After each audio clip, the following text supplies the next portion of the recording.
The 1997 FIA Formula One Championship turned into a close contest between the world's two fastest drivers, Michael Schumacher and Jacques Villeneuve. You cannot predict what is going to happen. What I'm afraid of is maybe, to be taken out of the race. Jacques' words ominous as the championship went down to the wire. Jerez in Spain was the venue for the decider. In the pit lane it was Ferrari versus Williams. And on the track, it was Schumacher versus Villeneuve. The battle was close, with both teams giving everything they had, but in the end it was dramatic and controversial, all over in one turn. Ferrari and Schumacher were left to look back on what might have been. But it was Jacques Villeneuve withstanding the pressure over 17 enthralling races to take the coveted title, Williams winning the Constructors whilst Mika Häkkinen took his first win. It's just one victory, nothing else.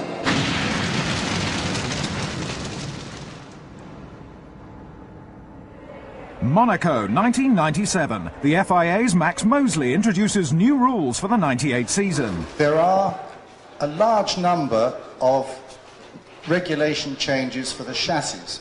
Cars will be narrower, instead of 2 meters wide, 1 meter 80. The side impact test speed is going up from 5 meters to 7 meters per second. The tyres are responsible for an increase in performance greater than any other factor on the car. The biggest problem we've had over the last 25 years has been the steady increase in cornering speeds, which the best efforts have failed to control. The most efficient way of doing this is to put grooves in the tyres. Back to the drawing board as teams design their new cars to meet the 98 rules. We now have a minimum external dimension of the front of the chassis, as well as a minimum internal dimension. So the front of the car looks much squarer. The track is obviously much narrower. You can see that the wheels have been brought in. The cockpit opening is probably not so clear. There's some changes there in the regulations. Obviously the groove tyres. And there's a much bigger crash structure on the side of the car to comply with the new side impact test.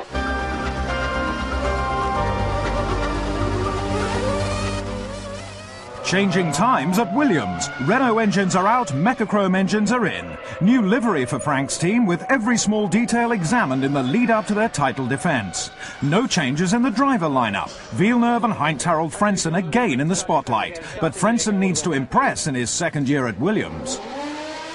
I know the team now, I know my chances, and I'm going for it. Defending champion Jacques Villeneuve is confident he and Williams can be competitive in 98 as they were in 97.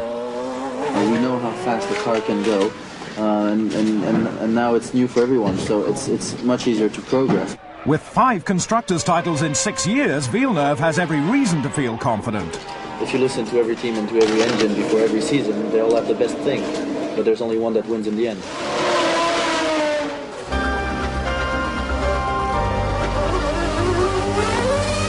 There's a steep slope for Irvine, Schumacher and Ferrari to climb to reach that elusive top spot. The Italian team are taking great care to keep Formula One's most expensive driver in peak condition. Covers off the new F300.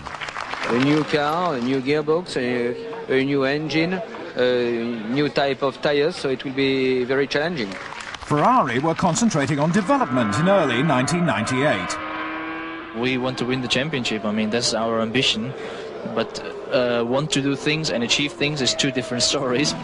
Schumacher's penalty for the controversial incident with Villeneuve was to help the FIA's road safety campaign. The double world champion will be under enormous scrutiny this year from both the world's press and the Tifosi, who will do anything to get a glimpse of the famous red cars.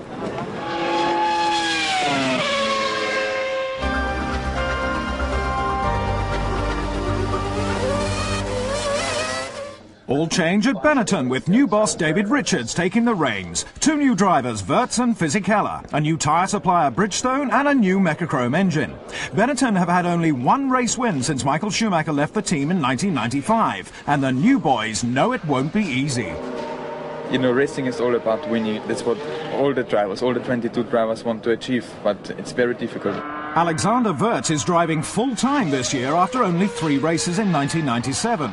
And with Giancarlo Fisichella moving from Jordan, the Italian team have one of the youngest driving lineups in Formula One.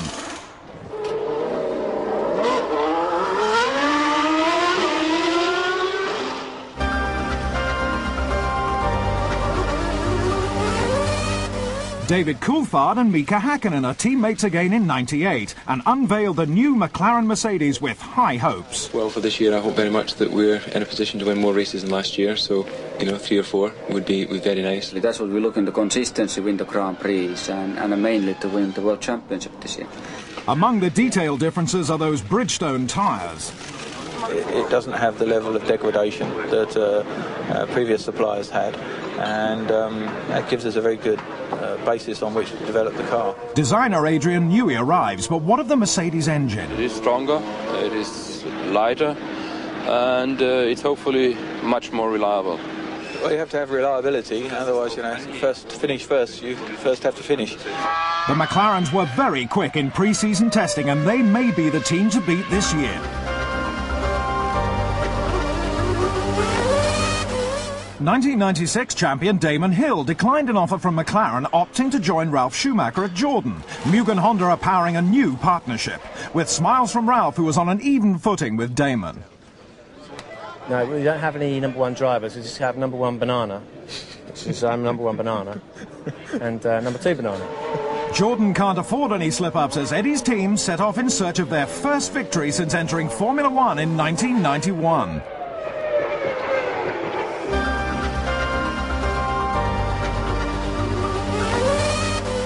It's an all-French affair as Peugeot combine with Prost to produce the AP01. Olivier Panis and Jarno Trulli are the driving force. The introduction of a revolutionary carbon fibre gearbox has given the team problems in early testing, but were now said to be resolved. Team boss Alain Prost is confident of the team's prospects. But what is the most important is we know that the objective is to be in between the top teams as quick as possible, and the objective will be to try to be there this year already. Yeah.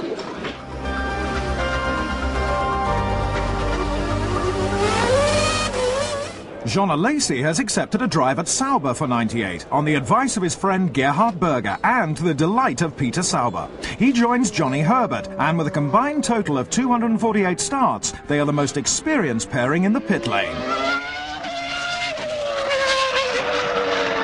Sauber are now looking to improve on their modest record of 3 podium appearances in 81 races.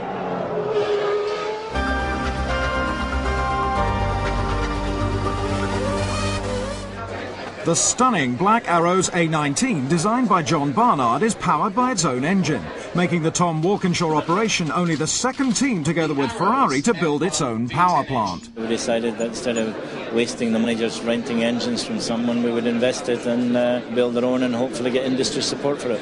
Pedro Diniz is joined by Mika Salo. I was really happy when Tom wanted me to drive for him because I know his reputation in racing, and he's got John Barnard designing a car, so it was just everything what I wanted.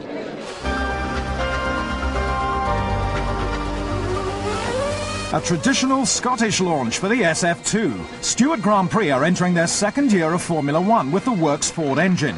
3 times world champion Jackie Stewart knows it won't be easy. Historically, a second year is more even difficult than a first year because people expect too much of you in the second year.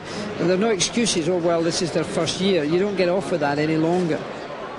Magnussen and Barrichello are back, hoping to be near the front of the grid.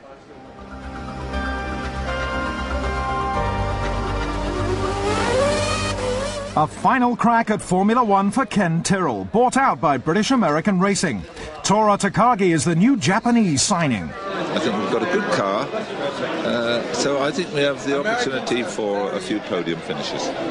Harvey Postlethwaite realises the new regulations take time to come to grips with. So I think there'll be an ongoing process of improvement. I think teams will also spark off each other in terms of seeing what everyone else is up to, what progress they've made, and I think there'll be quite a lot of modification as the year goes on.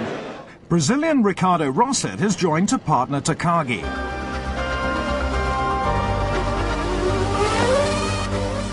Since entering Formula One, Minardi have shown resilience and determination in their bid to compete at the top level. The Italian team looked at various drivers, including Dane Tom Christiansen, before taking on Argentine rookie Esteban Tuero and Prost outcast Shinji Nakano, who struggled last year. Minardi know it's a difficult road ahead, but are hoping 1998 is the year they turn the corner.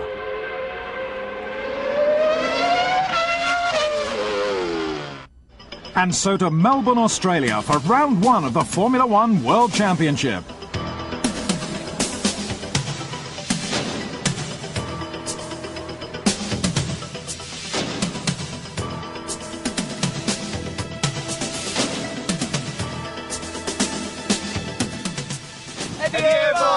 I think Michael Schumacher's going to win. David Coulthard. We reckon Michael Schumacher. Jack Villeneuve should win this race. Mika, I think. Definitely. I think he's got it. Before qualifying, no one knew which team would be the quickest. You have to be on the same piece of tarmac on the same day in the same temperature to really know how people perform. So in many ways it means that Saturday qualifying should be a really exciting time for everyone, for the teams, the people here, and for the spectators at home to really find out who has got it right for the first race. As it was, the McLarens dominated the qualifying session with Häkkinen and Coulthard on the front row, the team to beat. The cars have improved so much to last year's cars. I mean, last year our car at this stage was really dreadful. I mean, it was very bad, and now we have a real racing car, and that's why we can go that fast. McLaren obviously has even a better racing car and a better tyre. Race day at Albert Park. Fans are treated to a panoramic view of the city. On pole twice previously in Melbourne, defending champion Villeneuve has to settle for fourth today. The large crowd are not the only ones to be blown away by the speed of the McLarens. Häkkinen is on pole with teammate Coulthard alongside him at the head of the grid. Schumacher starts third, a worrying 0.7 of a second adrift. As the lights go out, the 1998 season gets underway. The McLarens are getting a good start with Häkkinen taking the lead at the first corner. There's not much room as the pack threads their way through. Barrichello's having a slow start to the season. The Brazilian has a gearbox problem. Schumacher tries to outbrake Coulthard, but the Scotsman keeps his line, holding off the German. There's already a significant gap. Häkkinen, Coulthard, Michael Schumacher, Villeneuve, Giancarlo Fisichella and Johnny Herbert make up the top six. Ralph is having a dive around the outside of Magnussen, but they're both off as Takagi's Tyrrell follows them in sympathy. More trouble for the Schumacher family as Michael pulls onto the grass on lap 6. Smoke is pouring from the back of his Ferrari, and he shakes his head in disbelief as he realizes that his race is over. What a disastrous start to his season. The Flying Finn is at the front of the field, whilst Fisichella is putting some serious pressure on Villeneuve as they approach turn 3. But Jacques has it all under control, calmly closing the door. Take it easy, Fizzy. Lap 24 and race leader Mika Häkkinen is coming in for his first scheduled stop. And a smooth start to the year for the McLaren pit crew. Coulthard's turn now, sliding wide as he enters the pits. First-class service for the Scotsman too. He's sent on his way and is rejoining the circuit in second position behind Häkkinen. The Schumacher brothers are left as disappointed spectators, while Villeneuve looks as though he's trying to join them, taking to the grass. Complete domination by the McLaren team as Häkkinen, who is in first, and Coulthard, who is in second, come around to lap the Williams of reigning world champion Jacques Villeneuve. In third is Frentzen, in fourth is Irvine. This one will be completely down to the pit crews. The Williams boys keep Heinz Harald in front of Eddie, but Fisichella is now in third. Confusion at McLaren. Häkkinen's arriving in the pit lane, his pit crew nowhere to be seen as he's waved through, and Coulthard takes over the lead. Fisichella's podium chances are gone as he retires with rear wing support failure. Frentzen is in third and goes through Coulthard, who has now lapped the entire field. 3 laps to go and Coulthard is slowing. He's letting Häkkinen through. Mika is into the lead at Albert Park. Herbert is doing everything he can to steal fifth from Villeneuve, but Jacques is not surrendering this close to home. Magic in Melbourne for McLaren. Häkkinen takes victory. Coulthard is second and Frentzen, an entire lap down, is third. The overall result was what I wanted to be, but during the race there was some confusion, and that caused me to come one extra stop, and it was purely misunderstanding in the radio communication. Tears of joy for Mika, possibly tears of a different sort for the opposition. McLaren leaving the Formula One world shaken.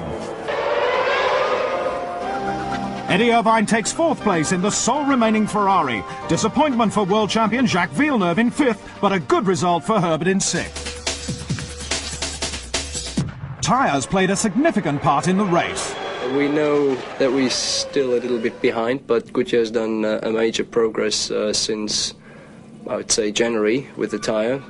We are not yet up to speed to the Bridgestones. Definitely they're trying hard. We have a new tyre for Brazil, which is better, and I'm expecting other things to come. With Bridgestone supplying McLaren and Benetton this year, competition between them and Goodyear will be hotting up, with huge development programs planned in the bid to stay ahead.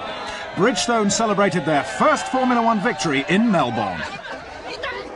Controversy surrounded the first race. We had an agreement that whoever was to get to the first corner first, we wouldn't challenge that person, because that was the main part of the race.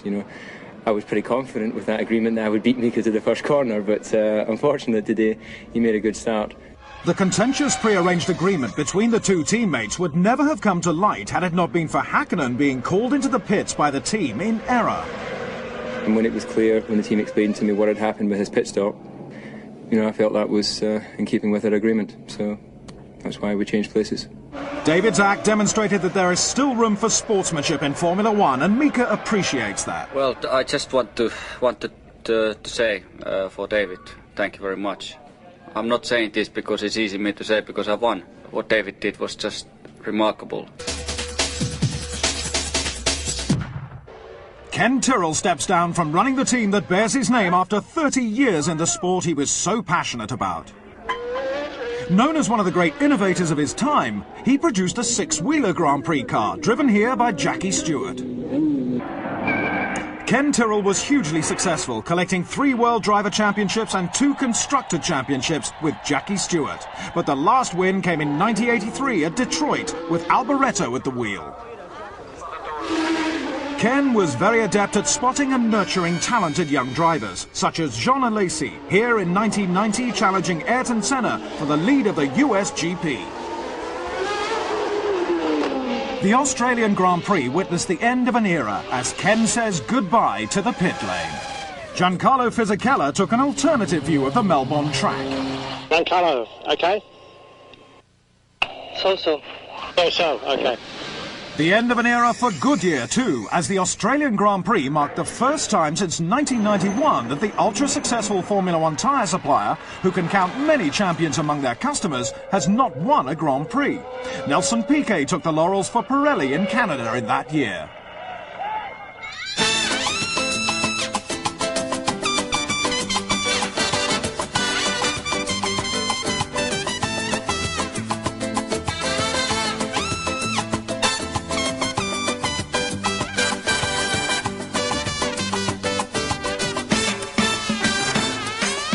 Round 2, the Interlagos circuit, Sao Paulo, Brazil, the home track of Fittipaldi, Piquet and Senna. Little advice is required for Häkkinen, he's on pole. Coulthard slips into second again, with Frentzen the best of the rest on the second row in third. Lose the lights and the power is down. There's no holding the McLarens, but a poor start by Schumacher, who is being passed by Irvine and Wirtz. As Häkkinen leads Coulthard into the first corner, Michael Schumacher dives down the inside of Wirtz, approaching the Senna S. Ralf Schumacher has overtaken himself and ends his day in the gravel. Villeneuve now attempts to follow Schumacher past Wirtz, but he closes the door. Häkkinen is leading from Coulthard, Frentzen, Irvine, Schumacher, Wirtz and Villeneuve. The Ferrari crew watch as their drivers race side by side down the pit straight. Schumacher is getting past Irvine to take 4th position. Patrick Head is keeping a close eye on the opposition. The McLarens are clocking impressive lap times. Michael Schumacher's Ferrari is being held up by Frentzen as they battle for 3rd place. Schumacher's pushing hard as he comes in early for his first pit stop, escaping the traffic. While Häkkinen is leading the race convincingly. With fresh tyres, Schumacher wastes no time passing Fisichella's Benetton. Heinz Harald is watching exactly how it's done. Now it's his turn, taking his Williams into the points. 3rd place Wirtz will have to watch his mirrors as Schumacher and Frentzen close in. Lap 45 and Frentzen's in for his 2nd stop. A new set of Goodyears for the German, and he's on his way. Wirtz is in. Wirtz is out. Frentzen goes past as Alexander runs wide onto the curbs. The leader, Mika Häkkinen, is lapping Villeneuve for the second race in succession. Coulthard is second, McLarens are dominating. Lap 53 and Schumacher's in for his final stop. But there's a problem. Michael stalled the engine. There's an agonising wait for the frustrated German. They've got it started though, and he boots the throttle, coating the pit lane with rubber as he leaves. Frentzen and Wirtz are bearing down. The Austrian takes the inside line approaching the corner. A clinical passing manoeuvre as Schumacher exits the pits to retain third place. The McLarens are pushing their Bridgestones to the maximum. And Häkkinen makes it 2 in a row, winning the Brazilian Grand Prix from Coulthard, with Schumacher a full minute behind in third. The Brazilian circuit is a little bit tougher because it is anti-clockwise. It's quite a lot bumpier track, and the cars are sliding more. But so it's a bit harder work than in Melbourne. Harder work or not, Häkkinen, Coulthard and McLaren make it look all too easy. Another McLaren 1-2 in Brazil. Michael Schumacher opens his account with the two Benetton boys finishing 4th and 6th. Frentzen into the points again. There was controversy again surrounding the McLaren team. A revolutionary braking system fitted to their cars was subject to a protest. But could the removal of the system affect the McLaren supremacy? I think it's contributing part of our performance, but that's logical because we wouldn't run it if it wasn't giving us something. But it's not the panacea of performance that I think some people believe it to be. Standard Formula One cars have two principal pedals, a brake pedal and a throttle. However, the McLaren has an extra brake pedal, which it has been claimed operates the rear brakes independently, aiding traction out of the corners. Other teams using a similar device include Williams and Jordan. Their systems are thought to be less developed, but they were also subject to the protest by Ferrari. It's not just us have a problem. There's 6 teams have a problem with a situation of other 3 teams. So it's not Ferrari against McLaren, it's 6 teams against 3 teams. And it's not against 3 teams, it's against a regulation which is not clear for us. And we want the clarification, that's simple.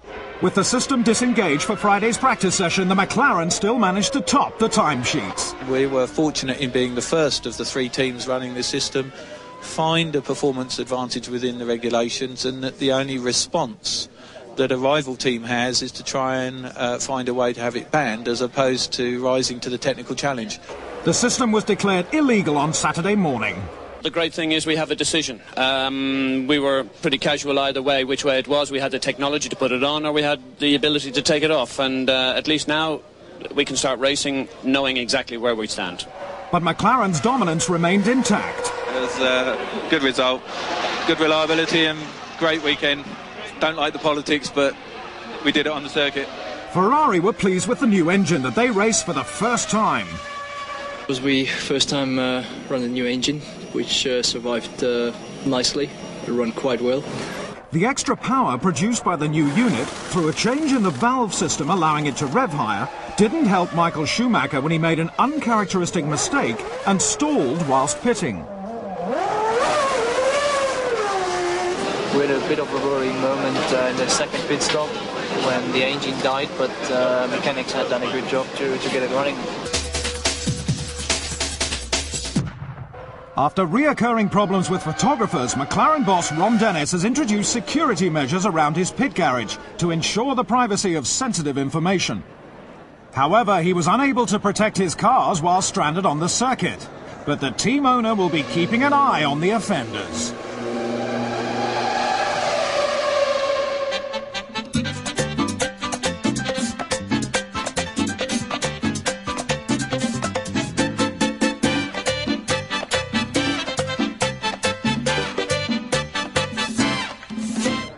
Buenos Aires, Argentina for round 3 of the 1998 Formula One World Championship. The crowd are hoping it won't be another processional race. David Coulthard is all smiles as he takes the first pole of the season. Schumacher, who's joining him on the front row, will be keeping an eye on his mirrors for Mika Häkkinen, who is back in third. The spectators are revving up as they and the drivers anticipate the start. Lights out and they're off. A great start by the McLarens, with Frentzen pulling alongside Irvine into the first corner. Frentzen has the inside line and takes the position. Coulthard leads Häkkinen, who is ahead of Schumacher as the field come around without incident. Schumacher is wasting no time and is right behind Häkkinen's McLaren. He sees an opening and seizes it to take second. Teammate Eddie Irvine squeezes Frentzen onto the grass to take 4th place. Schumacher now has race leader Coulthard in his sights. Frentzen, who has a problem with his front wing, can do little to stop teammate Villeneuve getting past. A gear shift problem for Coulthard on lap 5. He's run wide. Schumacher's spotted a gap. Can he squeeze through? No! They've collided. Coulthard spinning, Schumacher is into the lead. A concerned Ron Dennis, but DC's kept it going and is now behind Villeneuve and Alesi in 6th place. Lap 28 and race leader Michael Schumacher is coming in for his first pit stop. Ross Brawn checks for front-end damage. Everything okay as he rejoins in 2nd behind Häkkinen. Mika is coming up to lap Frentzen, but he's being held up, which could cost him later. Villeneuve is pulling out of Coulthard's slipstream as they approach the turn. He's got the line and takes it. Ron Dennis points the way as Häkkinen makes his first and only stop on lap 42. And exits the pits in 2nd behind Schumacher, who takes the lead. Damon Hill has hit Herbert Sauber and torn off his front wing. Back to the pits for a new nose. And Johnny retires from the race with a puncture. Lap 52 and Villeneuve locks a wheel. Are coming together with Coulthard, who spins again. Onto the grass for the battered Scotsman, who manages to continue, but Jacques' race is over. Alexander Wirtz has a look down the inside of Irvine. No gap there, says Eddie, barging Wirtz out of the way. But the Benetton driver won't give up, and as Irvine locks up, Wirtz sees an opportunity and nips through into 3rd as the pit lane cheer him on. Local boy Esteban Tuero exits dramatically, losing it under braking for turn 1. There's a change in the weather as leader Michael Schumacher wipes the rain from his visor. The marshals warn of slippery conditions, a warning unheeded by Wirtz, who is spinning whilst attempting to lap a backmarker and allowing Eddie Irvine through for 3rd. Lap 65 and we're on board with Coulthard as he passes Fisichella to move up into 6th and incredibly into the points. Only 5 laps left to run for the leader now, and that's Schumacher. He's lost it, straight over the grass and into the gravel. Jean Todt can't believe it. A lucky escape for Michael, who rejoins, still in the lead. Coulthard is tailing Alesi. Late on the brakes and he's off again and rejoins for the 3rd time this race. Michael Schumacher takes his and Ferrari's first win of the season. Congratulations all round. Häkkinen is 2nd, 23 seconds later. A pumped-up Schumacher is bringing the Ferrari home to an elated team and fans. This time I had the chance and I took it, and it ended well for me. Schumacher jumps back into contention. Schumacher's win takes his points tally to 14, with Häkkinen now on 26 and Coulthard on 13. The championship battle is beginning to take shape. There's no doubt that the pivotal moment in Buenos Aires occurred on lap 5 as Schumacher passed Coulthard for the lead, taking no prisoners and giving Ferrari the advantage. The two drivers differed in their opinion of who was to blame. He ran wide, I then went inside, same like with Mika, but David seemed to close the door and no room to go, and I didn't feel like I wanted to lift off because I felt I had the momentum going. Yeah, but you went inside. I was there and you closed the door. We laid on the line. I think it was quite clear that I was in front. If you look at my car, it's the side of my car that his wheel has hit. Michael's a very aggressive driver, so it's unlikely to think that he's going to just lift. Playing catch-up meant that DC had to take chances, leading to more incidents. Jack's another one, like Michael, who's never prepared to give an inch, even if they're sitting behind. It requires him to be a little bit fair, and he just drove into the side of me. In a way, I'm the one who hit him, so who knows whose fault it is? It doesn't really matter at this point. Coulthard was involved in yet another incident, this time with Alesi, and remarkably he still managed to take his McLaren to the finish. After dominating the first 2 rounds, an anomaly at Argentina was Mika Häkkinen's pace. A fine start saw him ahead of Michael Schumacher, but it wasn't long before the German's Ferrari was back in front, finishing the race over 30 seconds ahead. A contributory factor to the extent of the gap was the time it took Mika to lap Frentzen's Williams. Well, it's pretty unsatisfactory. I think There's quite a few incidents, but the thing that lost us the race was Frenzen. I mean, it's ludicrous. It was 6 seconds in one lap. With a mere 6 points between them in the first two races, many were surprised at both Ferraris making it to the podium, including Mika Häkkinen, who was the meat in the Italian sandwich. I expected them to be close, but not this close. One explanation for Ferrari's change in fortunes was the introduction of a new Goodyear front tyre, noticeably wider. The new tyres, for me, was a big difference. It just gives you a lot more front end, mid-corner. Before, we were always turning in, a little bit loose in the rear and then waiting on the front. Now, the rear can still be a bit loose, but you don't wait on the front. You immediately get on the power. Changing conditions late in the race, a damp track made things difficult, even for Michael Schumacher. And it just started to drizzle, and there's just a patch that was wet, and I just caught that and lost the rear end and just went straight on. So I didn't even try to brake, I just went straight through to come back on the other end and back on the circuit.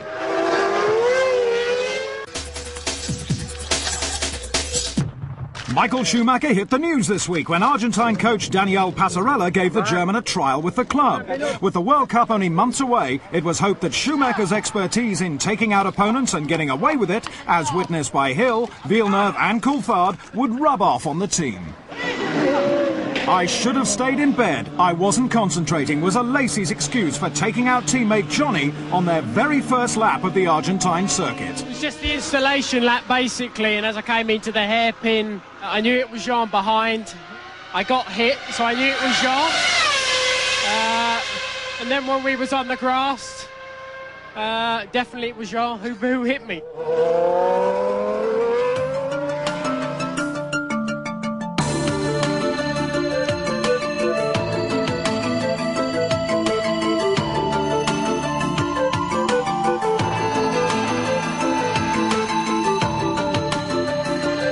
Deep in the heart of Ferrari territory. But who do the locals tip for victory? Schumacher. Schumacher! Villeneuve! Schumacher! David Coulthard. Nakano.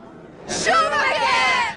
Schumacher has it then. The Ferrari fans are out in force for the San Marino Grand Prix at Imola in Italy.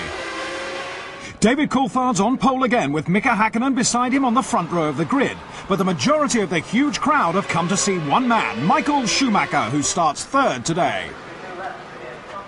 Lights out, and they're ready to go. The two McLarens followed by the two Ferraris. Problems for Wirtz, though. He's dropping back. There's trouble at the back of the field. There goes Barrichello's rear wing across the circuit. What happened, Paul Stewart? Obviously, Jan must have been behind Rubens because it was Rubens' rear wing that's come undone and Jan's front wing. Very disappointing and quite really not what we need right now. Coulthard is leading, closely pursued by Häkkinen, Michael Schumacher, Villeneuve and Irvine. Lap 2 and Damon's in the pits for a new nose after clipping Wirtz. Back to the action at the front, and David Coulthard already has a comfortable gap to Mika in second. Hill's back in the thick of it, edging his Jordan past Nakano's Bernardi. Whilst McLaren pilot Mika Häkkinen has a problem. Team boss Ron Dennis is calling him in. The Finn has a broken gearbox and pulls in for good. Fisichella's having an off, hitting the tyre barriers hard. Fortunately, he's okay. Coulthard is looking to lap Deniz as the Brazilian's engine fails. A terminal problem for Wirtz. We have a problem in the start. He got stuck in third gear and it damaged the engine. Lap 27 and things are hotting up. The end of Nakano's race. Eddie Irvine can certainly stand the heat as a charging Villeneuve pursues him for third. Riding with the Irishman now as he runs offline and back on track. Hill passes Solo's Arrows for 10th place. Eddie Irvine enters the pits just behind third place Villeneuve. A quick stop by the Ferrari crew, but they're in a flap at Williams. Villeneuve is forced to concede a position, and Patrick Head is furious the fuel flap wouldn't open. 14 laps to go, and there goes Coulthard, leading by 21 seconds. Schumacher has just set the fastest lap, though. Can he catch the McLaren? The Mugen engine ends Hill's eventful race early. Coulthard is still out in front. But Ron Dennis is keeping a close eye on the catching Ferrari of Michael Schumacher, who is just 6 seconds behind with 1 lap remaining. David Coulthard is rounding the last few corners now. Schumacher's not giving up though, chasing hard to the end. Tense times in the garage. As David Coulthard takes his first win of the season, followed closely by Michael Schumacher in second, to the jubilation of the Tifosi. Irvine takes third with Villeneuve fourth, just behind. Hakkinen is happy for his teammate, who deserved the win after a very strong showing. Today our car was running quicker, and I think that's shown by the fact that we were able to open such a big gap before the pit stops. But I think we had enough in hand that it would be very difficult for Michael to get close to us. The sweet taste of victory for Coulthard, who will be raring to go for the next encounter. A great win for the Scot in Italy and 10 valuable points towards the championship battle. The two Williams and the Sauber of Jean Alesi round off the top six. The first sign of weakness in the all-conquering McLaren surfaced at Imola. Championship points leader Mika Hakkinen having his race cut short, retiring on lap 17 with mechanical failure. Well, I lost the fourth gear, and without that it is impossible to continue racing, really. So obviously you can imagine I'm very disappointed, but I guess I have a lot of experience in my career to have situations like this, but it happened, so nothing what I can do now. Mika was pragmatic, but the Finn's retirement caused concern for teammate David Coulthard. The team informed me that Mika was out, but clearly I could see that anyway. And I didn't ask what the problem was because I didn't want to be thinking about that particular, listening for noises with the engine, or I don't even know now what the problem was. It was after the second set of pit stops that the San Marino Grand Prix truly came alive, climaxing into a nail-biting finish. DC, with 15 laps to go, was 20 seconds ahead of Michael Schumacher's Ferrari, but the German was hot on the Scotsman's heels, circulating at over a second per lap faster. Basically, I was just trying to run a race that wasn't too hard on the brakes or the engine, and just try and maintain the gap to Michael, so I was perfectly comfortable to let that gap reduce, because I knew that I could go a little bit quicker. So the only worry in doing something like that is that if you get a problem, then you don't have so much time in hand. 10 laps from the checkered flag and the gap was down to 15 seconds. David was suffering reliability problems, but still managed to hold off the flying Ferrari. We had some debris in the cooling system, and we were really struggling to keep the oil temperature at acceptable to level. So we just took the whole gap and used it for reliability. We could have gone much quicker, but it was unnecessary. The controversial and ugly side wings that many of the teams have been using this season have been banned by the FIA on safety grounds. Team owner Eddie Jordan. When one takes into consideration the efforts that were made by a team, of course it's disappointing, but we were one of the people who got some real advantage out of these side wings.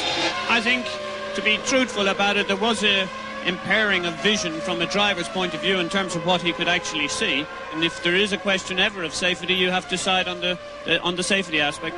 The FIA's ruling will put an end to incidents such as this seen in Argentina this year.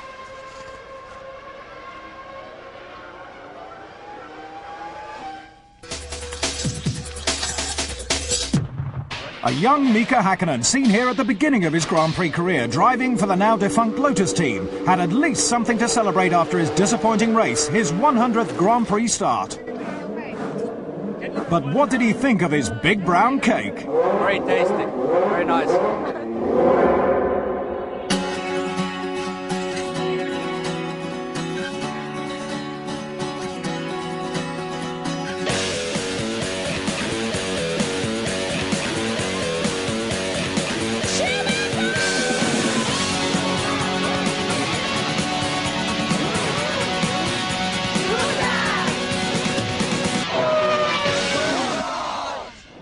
Barcelona in sunny Spain is the venue for the 5th round of the Formula One World Championship. The spectators and marshals are enjoying the weather. While Mika Hakkinen enjoys his 3rd pole position of the season, Coulthard makes it another all-McLaren front row with Michael Schumacher in 3rd. King Juan Carlos of Spain welcomes actor Anthony Quinn to the Grand Prix. Adrenaline pumping as the 21 drivers race off the grid. Hakkinen and Coulthard are cleanly away, but a poor start by Michael Schumacher allows Fisichella and Irvine to get past him. Into Elf, turn 1, Hakkinen leads Coulthard as Irvine takes Fisichella for 3rd. On board with Michael Schumacher, but the young Italian closes the door. With the two McLarens beginning to pull away, Ferrari and Benetton lead the pursuit. Frenson's lost it, but he's managed to keep the engine running. What happened? It looks as if he made contact with a Lacey while sparring for position. Häkkinen with a huge gap to Coulthard already. He's flying. A double blow for Arrows as Diniz and Salo's engines both let go simultaneously. Terrible luck for Tom Walkinshaw. Irvine third is in for a pit stop on lap 25 and Fisichella fourth is right behind him. The race is on. The two teams pitted against each other. And Ferrari win.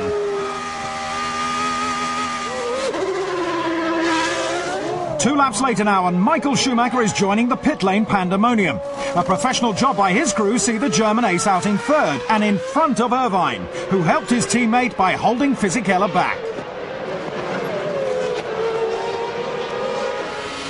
At nearly 200 miles per hour, Fisichella is looking around the outside of Irvine into turn one. Giancarlo turns in, contact, off they go. The dust may take a while to settle on this one, as the hot Italian remonstrates with Eddie. No such problems for Mika Häkkinen. The Finn has the track all to himself out front.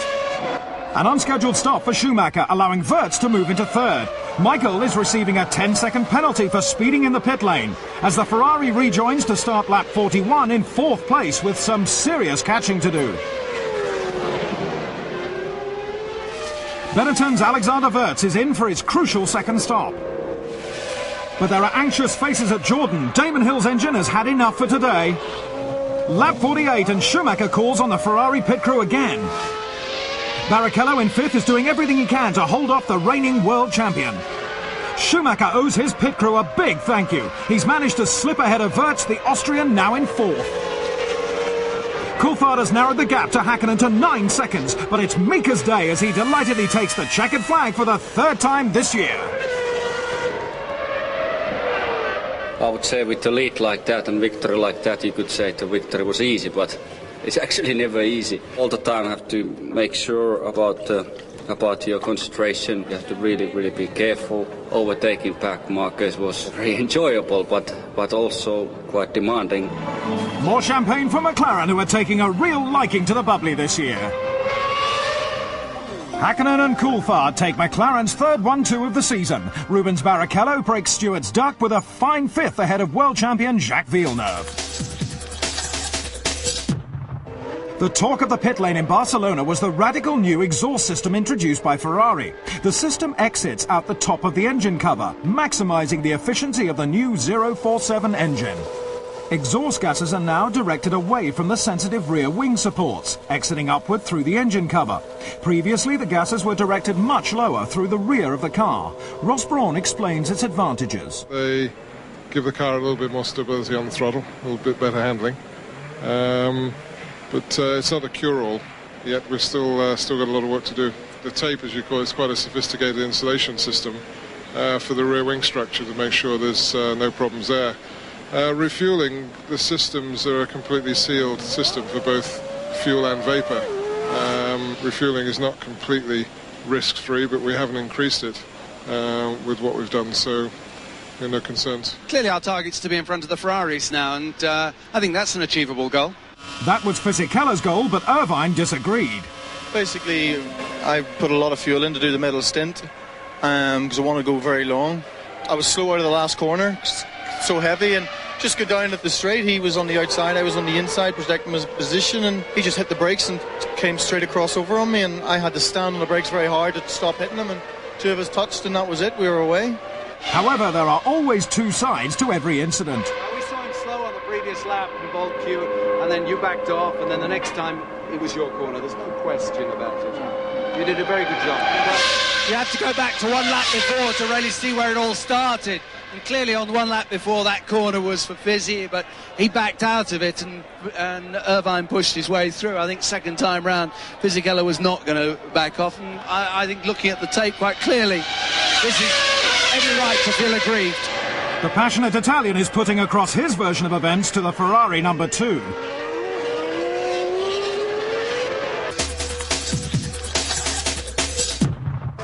Since Bernie Ecclestone and Sylvester Stallone signed a film agreement last year, the Hollywood film star has been doing his research, while Jason Priestley is rumoured to want a part. Tyrrell's Ricardo Rosset was the first driver this year to fail to qualify, falling foul of the FIA rule that all drivers must set a time within 107% of pole position. The Brazilian missed the cut by just 0.06 of a second. Meanwhile, Williams had their worst qualifying session since lining up 14th and 16th at Phoenix in '89. Last year, Villeneuve took pole. This year, he could only manage 10th place, pushing his car to the absolute limit and beyond. Frustration for technical director Patrick Head. Frustration too for Heinz-Harald Frentzen, pictured here coming round to complete his qualifying lap in a very disappointing 13th position.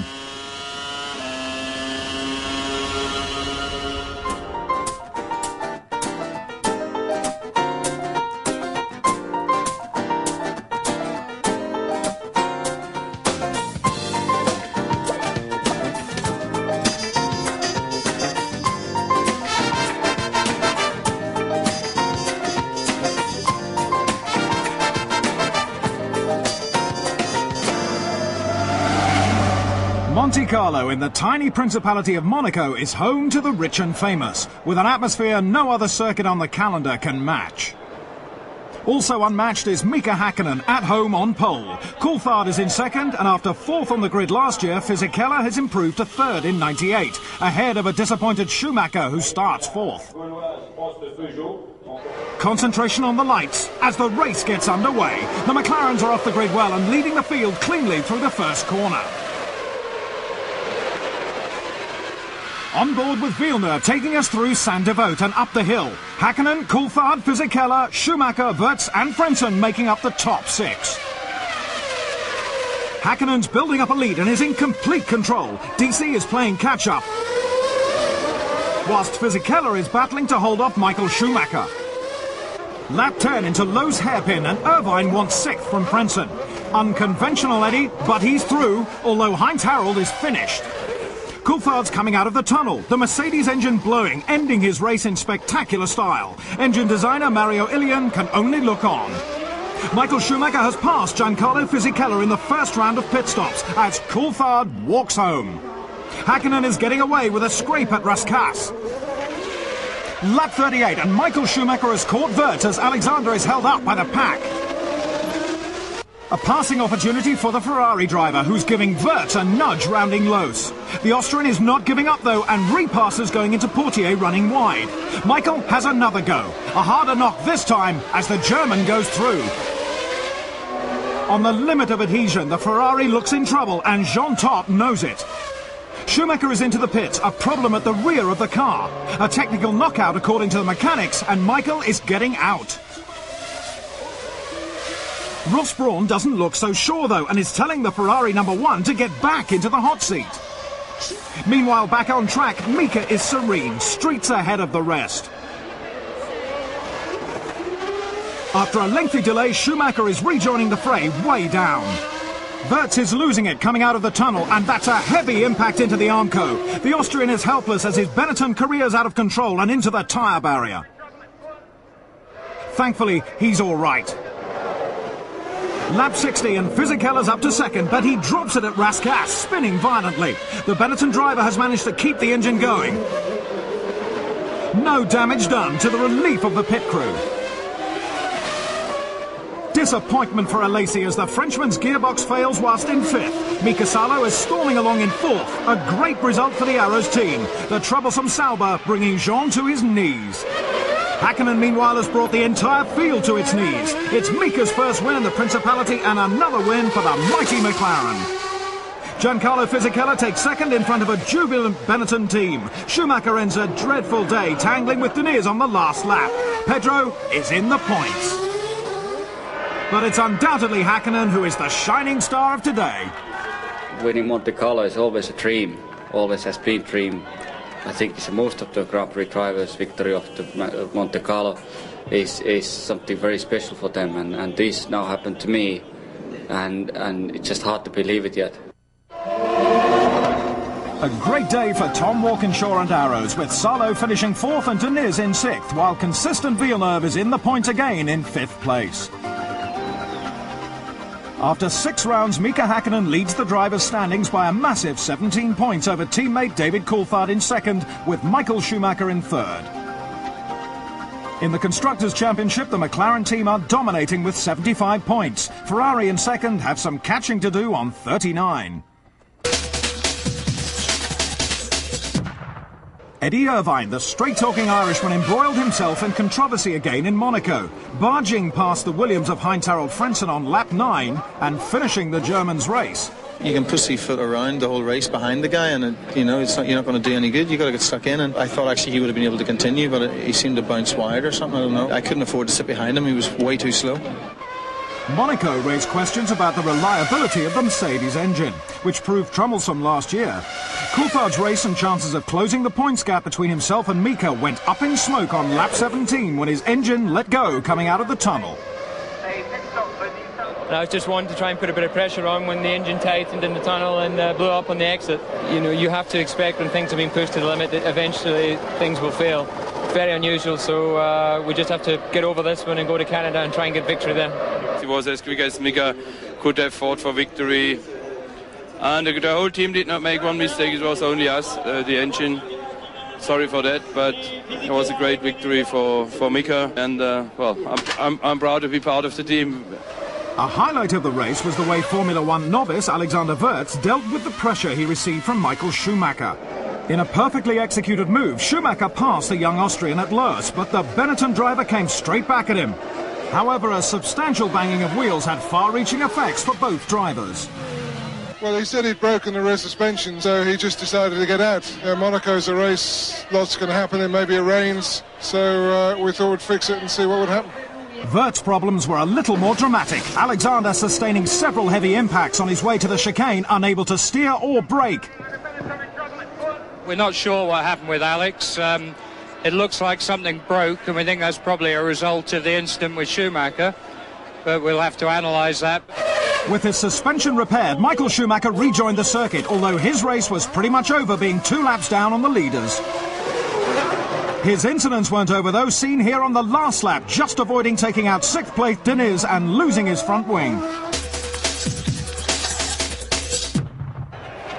Double celebrations for Mika in the south of France. One professional winning the most coveted Grand Prix of the year in just 6 races after taking his maiden victory. The other personal, marrying his longtime sweetheart, Aya.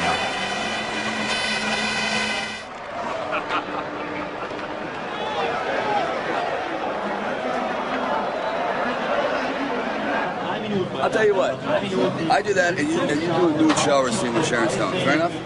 Glamour at Monaco with Sly Stallone, Hugh Grant and Liz Hurley. Manchester United's Ryan Giggs, Phil Collins visiting the Stewart team, Chris de Burgh and the Duchess of York, with Monaco's own royalty keeping team owners and drivers busy. Montreal's rock station. The tunes, baby, here we go. F1. 7.7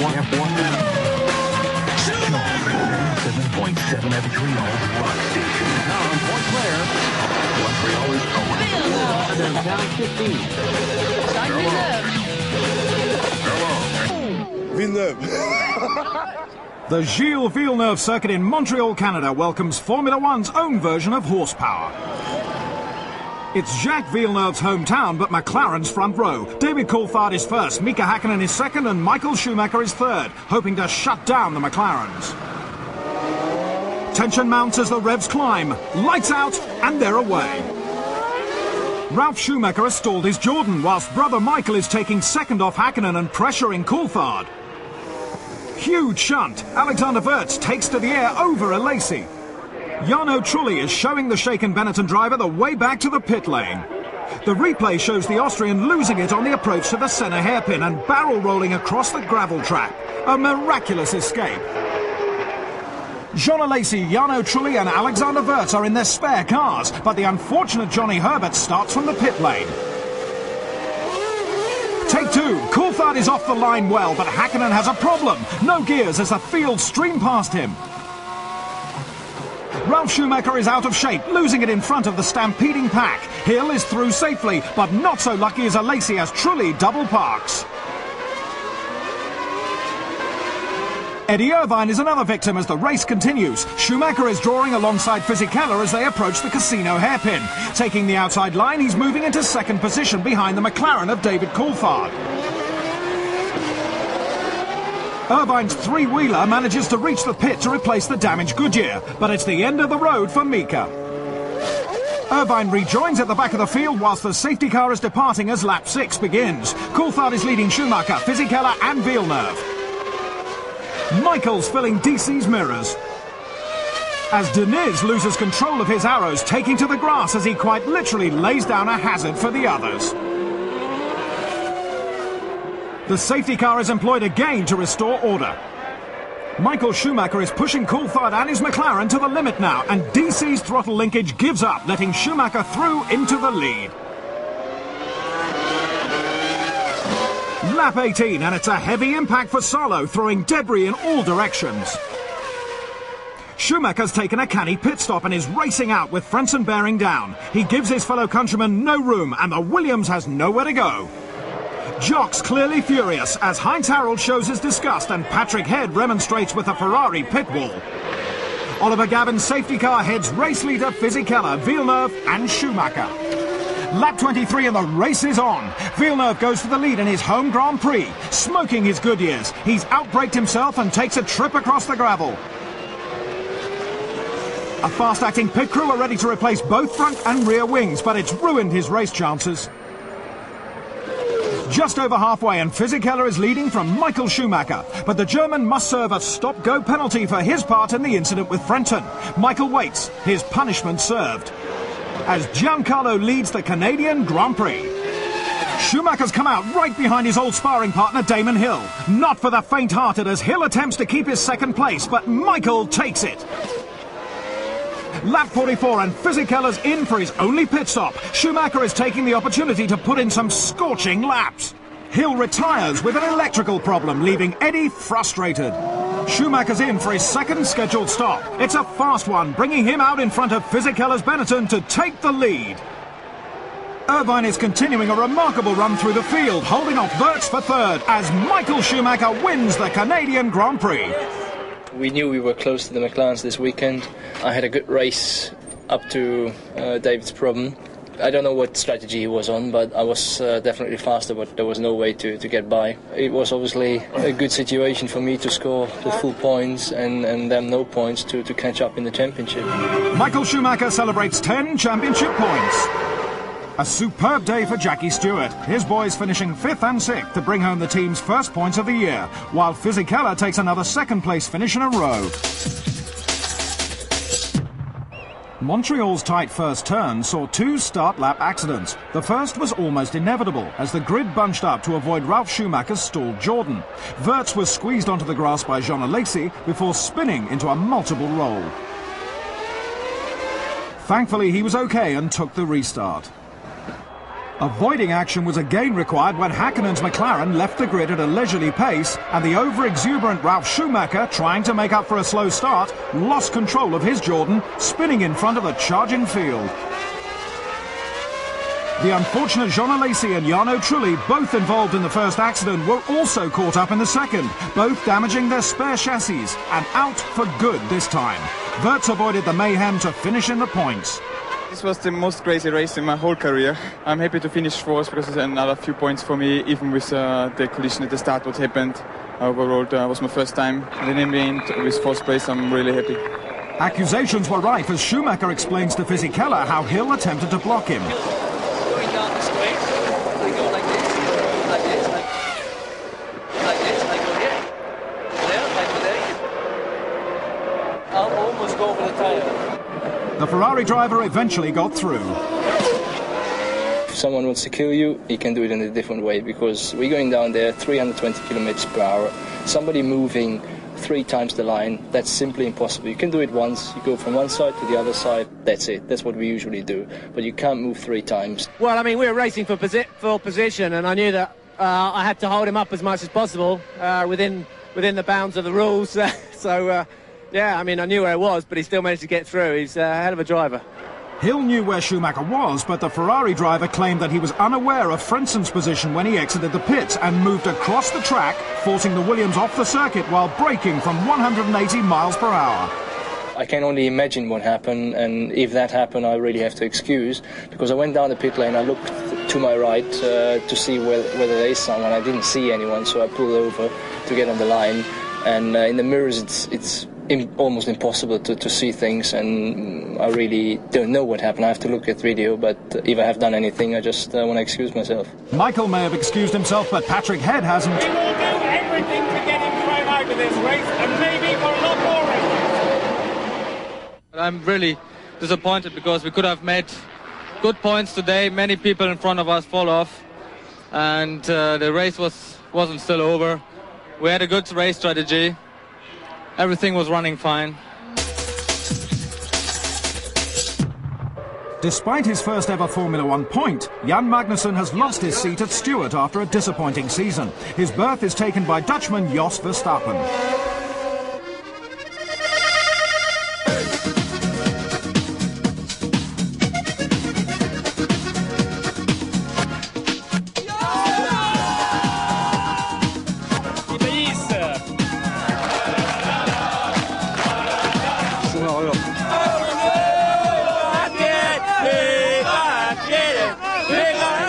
Magny-Cours and the French Grand Prix for round 8 of the World Championship.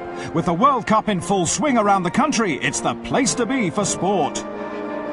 On pole is Mika Häkkinen looking to defend his championship lead. Second on the grid, Michael Schumacher is focusing on passing, while David Coulthard in third still has victory as his goal.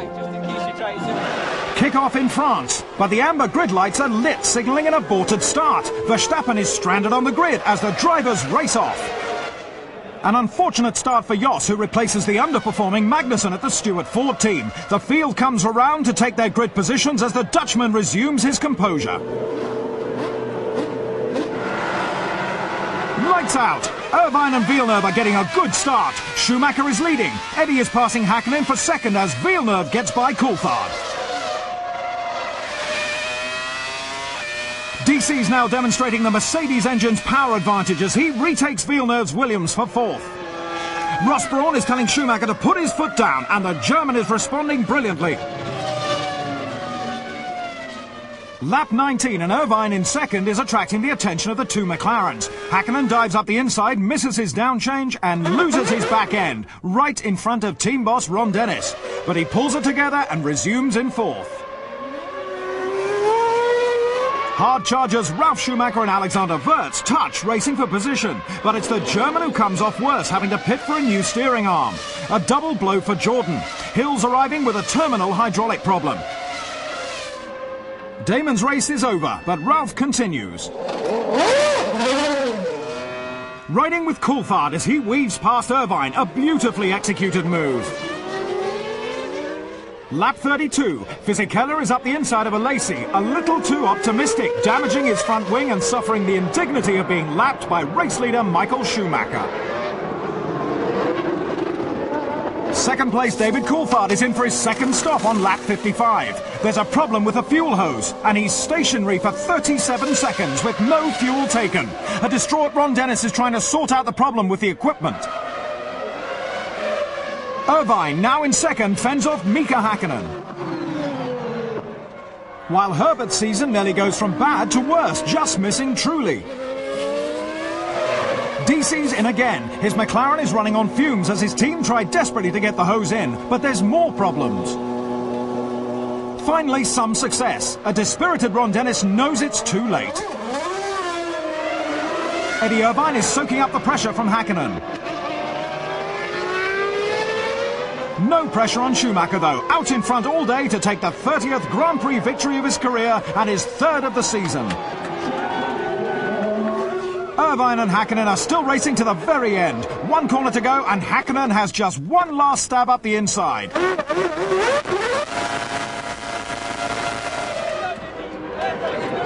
But second goes to Irvine, Mika settling for third. The Ferrari team celebrate as they take their first 1-2 since the days of Nigel Mansell and Alain Prost.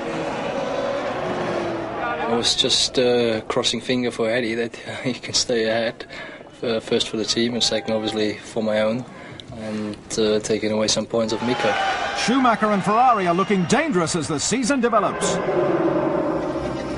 Double trouble for McLaren as Ferrari take the initiative. Häkkinen is third, Villeneuve is fourth, Wirtz is fifth, and Coulthard takes the final point. The result of the French Grand Prix was decided at the beginning. At the first start, Mika Häkkinen left the grid in first place and immediately opened up a lead. But the race was red flagged because of the stalled Stewart of Verstappen. We don't need to talk about the first start because that was top, but it went fantastic, the first one. Unfortunately for Mika, the first start didn't count and his second didn't go as well. The start was everything today, and I failed my second start. I dropped in third, and thank you, that's it. With Irvine out-dragging Mika at the restart, he was able to protect Schumacher's lead in the race. Both of us did a fantastic start, and we jumped the McLarens, and that was one of the decisions for the race. But an unhappy Ron Dennis complaining of inconsistency in the application of the rules. Canada, there was the race wasn't stopped when there was cars on top of each other. Here it was stopped when there was a car offline. Yellow flags or a safety car would have been adequate. If they were in doubt, then they got to stop it. You know, it's not worth gambling, you know, with people's lives just because Ron Dennis wants to win a race. We're on the up, and the pressure's on them, and you can see it's starting to fall apart. With 2 race wins in a row for Schumacher, the momentum is with Ferrari. And Mika Häkkinen and McLaren are having to push themselves that much harder, which is leading to more mistakes. But whether France was representative of the rest of the season, we shall have to wait and see. To compound McLaren's problems at Magny-Cours, the team experienced difficulties with David Coulthard's refuelling rig at his second pit stop.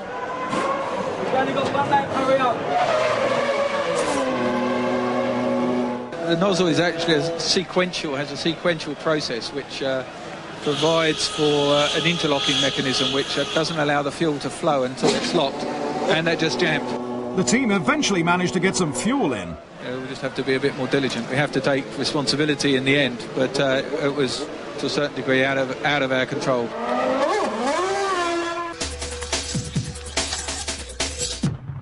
British-American Racing, set up by Craig Pollock, is on the verge of signing Jacques Villeneuve for next season.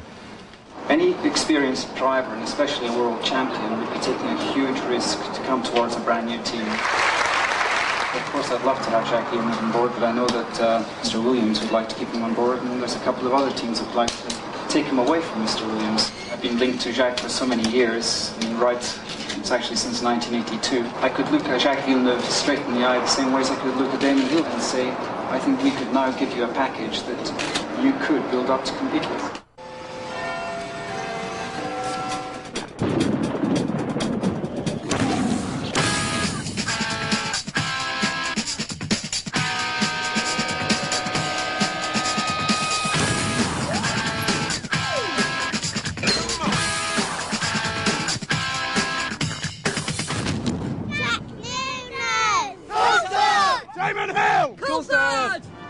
Formula One flies into Silverstone for the British Grand Prix. Music to McLaren's ears as Mika Häkkinen takes his 6th pole of the season. He's blown the Ferrari of Schumacher back into second on the grid, and with wild conditions prevailing, Villeneuve is happy to be in third. All eyes are on the lights as the Battle of Britain begins. Off they race, starting on a damp track, and Alesi's made a tremendous start from 8th on the grid. He's passed Frentzen, Villeneuve and Irvine to take 4th. Häkkinen retains his advantage, leading Schumacher, Coulthard, Alesi, Villeneuve and Frentzen.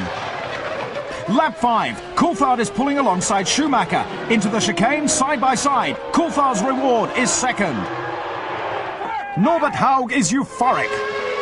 Ralph, who started at the back, is now slicing his way through the field. As is Eddie, after being stuck in third gear at the start, losing early places, but he's picking them up now, passing Frentzen for 5th. That's Hill, spinning out of his home Grand Prix on lap 14, and adding another blow to Eddie Jordan's miserable and so far pointless season. Häkkinen's opening out a considerable lead, but also opening are the heavens. With the Saubers now, and 5th place Herbert, who is on a one-stop strategy, is leading 2-stopper Alesi. Johnny let Jean through are the pit orders, and he's waving the Frenchman by, but he has to take a hand off the wheel and he's off. The British driver sits there helpless and is understandably a little upset. Häkkinen still leading, but Coulthard's right behind him. Mika Salo is caught out on lap 27. His race is over. Conditions are deteriorating and Häkkinen has zero visibility as he comes round to lap the back of the field. Coulthard flies off the circuit, reversing at high speed across the gravel. Lap 38 is his last. DC's not the only one caught out as Villeneuve, Shinji Nakano and Benetton's Alexander Wurz lose traction, but all managing to rejoin. As Häkkinen charges through bridge, the ultra-fast right-hander, and he's lost it across the gravel, across the grass, and lucky to rejoin without losing the lead. With the rain relentless, the safety car's out, and Häkkinen's 38-second lead is washed away. Oliver Gavin in his Mercedes pulls off the track as Häkkinen in his Mercedes looks to rebuild his advantage over a determined Michael Schumacher in second. Häkkinen is under enormous pressure now and he's blown it, running wide at Beckett's. Schumacher is the new race leader. More pressure for Mika as the second Ferrari of Irvine menacingly looms in. They can sense victory at Ferrari, but there's another twist. That's a penalty notice for Michael Schumacher. The Ferrari ace is continuing, putting in some sensational laps, and he crosses the finishing line whilst coming in for his penalty stop. Meanwhile, Häkkinen takes the checkered flag on the track. Michael's 10 seconds are up and he's off. Confusion reigns. No one's quite sure who's won in these unprecedented circumstances. But Michael Schumacher is declared the winner. It was easy up to the pace car. I wasn't fast enough. Couldn't hold the pace off two guys in front of me. Obviously I slowed down because there was no point pushing. It was very dangerous and I was quite happy that the pace car came out actually. An amazing result for Schumacher, who had surely kissed his chances goodbye.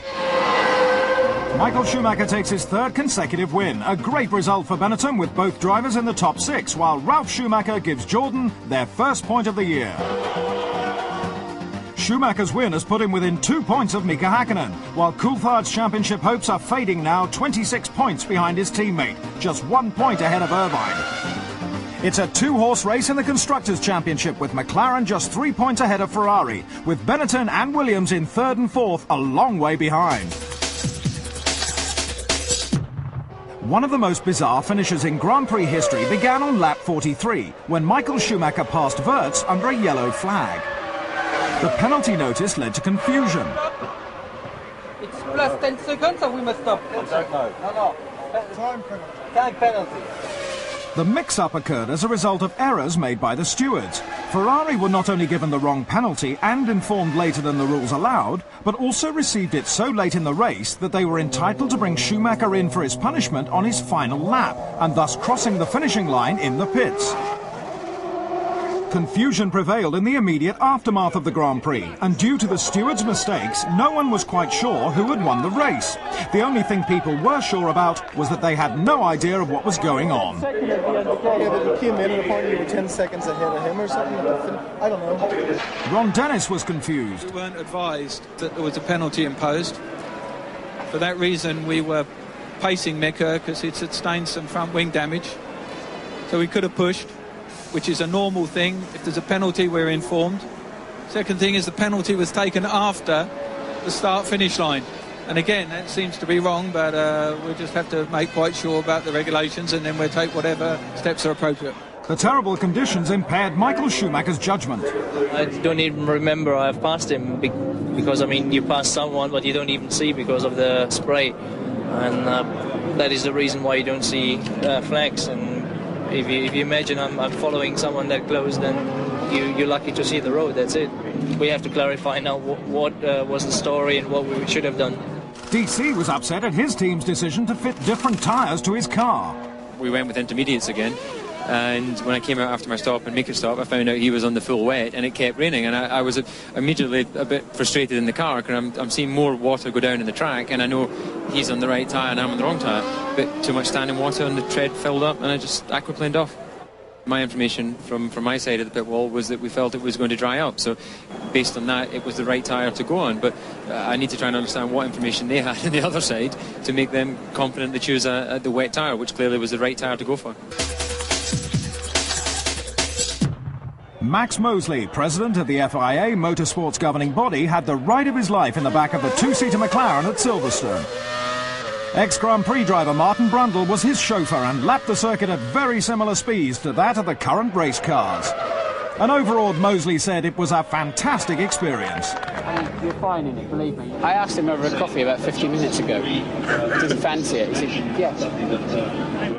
This is the highly skilled engineer. This is hand-built, these machines. I've got to take a little bit out of here with me knife. Actor David Jason was also offered a spin. I was delighted to have, to have had a look at it. And I'll take up your invitation next time, but I want a bit more time to sort of get the feel of it.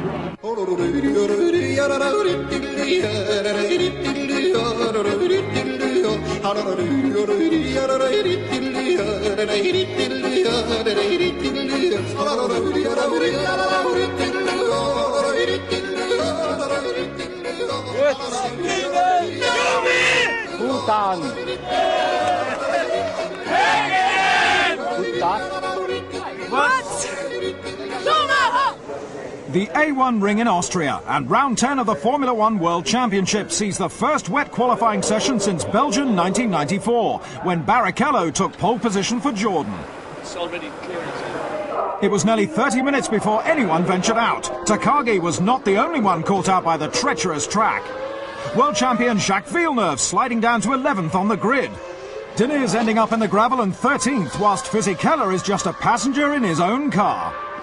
Conditions proving too much also for the Rainmeister, Michael Schumacher having to start the race from 4th. Even the peerless McLaren was affected, Häkkinen having to fight to stay on track for 3rd.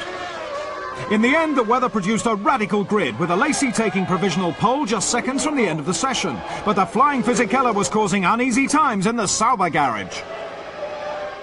Giancarlo's Benetton displacing the French driver on the very last lap of the session, taking his first Formula 1 pole position to the disappointment of the Sauber crew.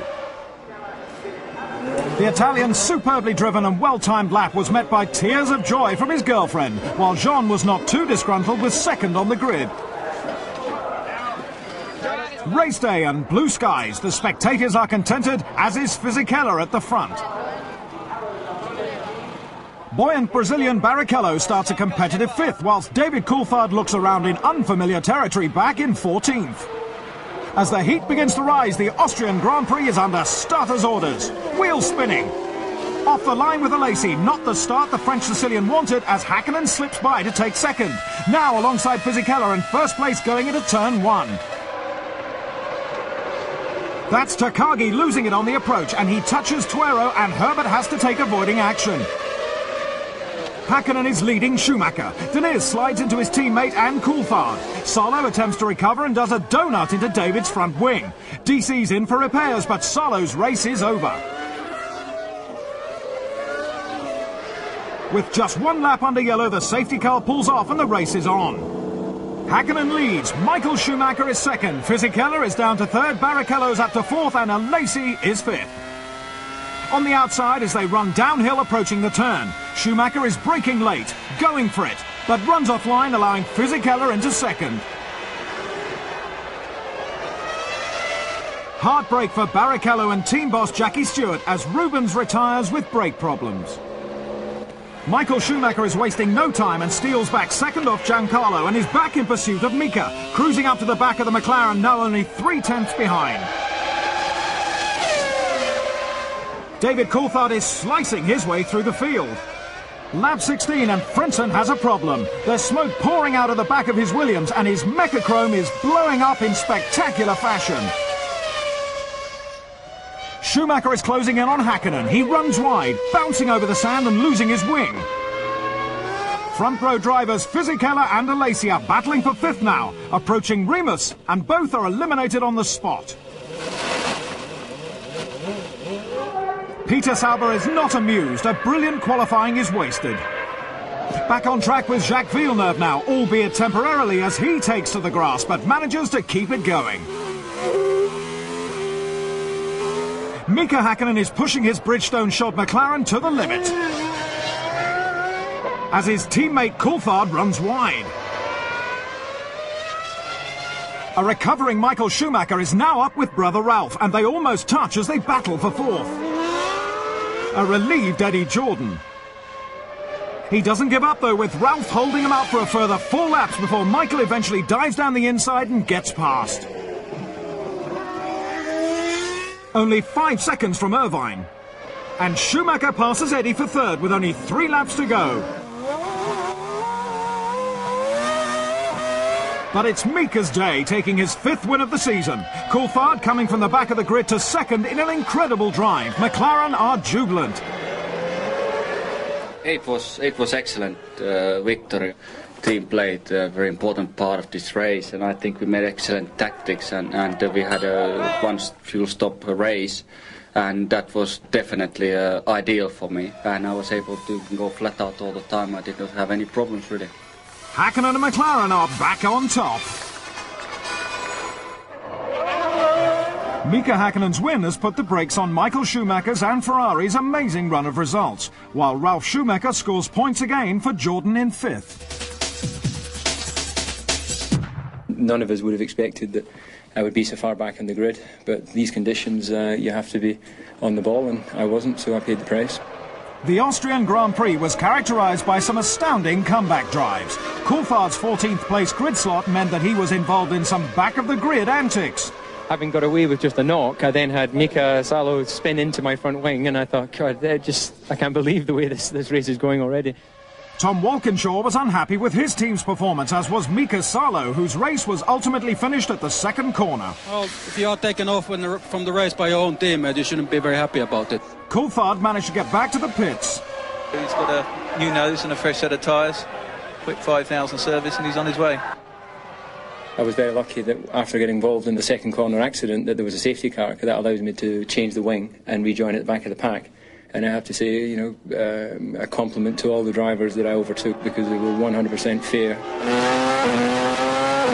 You know, he started in well back on the grid, and he charged up to his position, which is unbelievable. When I got the balance, I went flat out, and then you saw the cap started coming bigger and bigger for Michael, and then Michael went off. So, brilliant. In the end of the day, it was a stupid mistake by myself. I went off the line, and as you off the line, there's so much dust that you have no chance to just run wide. I thought it was bigger damage, to be honest. There was enough damage anyway to come in without the front wing for 1 lap, which cost me a lot of time. Great pit stop of the guys. Changed the wing and went back into the race from 16th and came third. It was quite a nice challenge, and in that sense it was quite exciting. Accusations of team orders when Eddie Irvine mysteriously slowed, allowing Michael Schumacher through to 3rd. All race I was going forward in the brakes, and there was lots of dust coming out of the front brakes, and then I was starting to get a longer pedal, so I thought it was better to go back on the brake balance, which I did. Now I had to back off because the car was very loose, and Michael was catching me, but to be honest, there's no point fighting with Michael, you know. We were very marginal on brake, both of us. Eddie seemed to be a bit worse than me, and the team asked us to slow down, and at one stage I was able to overtake Eddie then. This is the time of year when people are talking about all these changes. I was happy at Williams, but I expect next year to be an interim season, and I don't want to do another season like this one.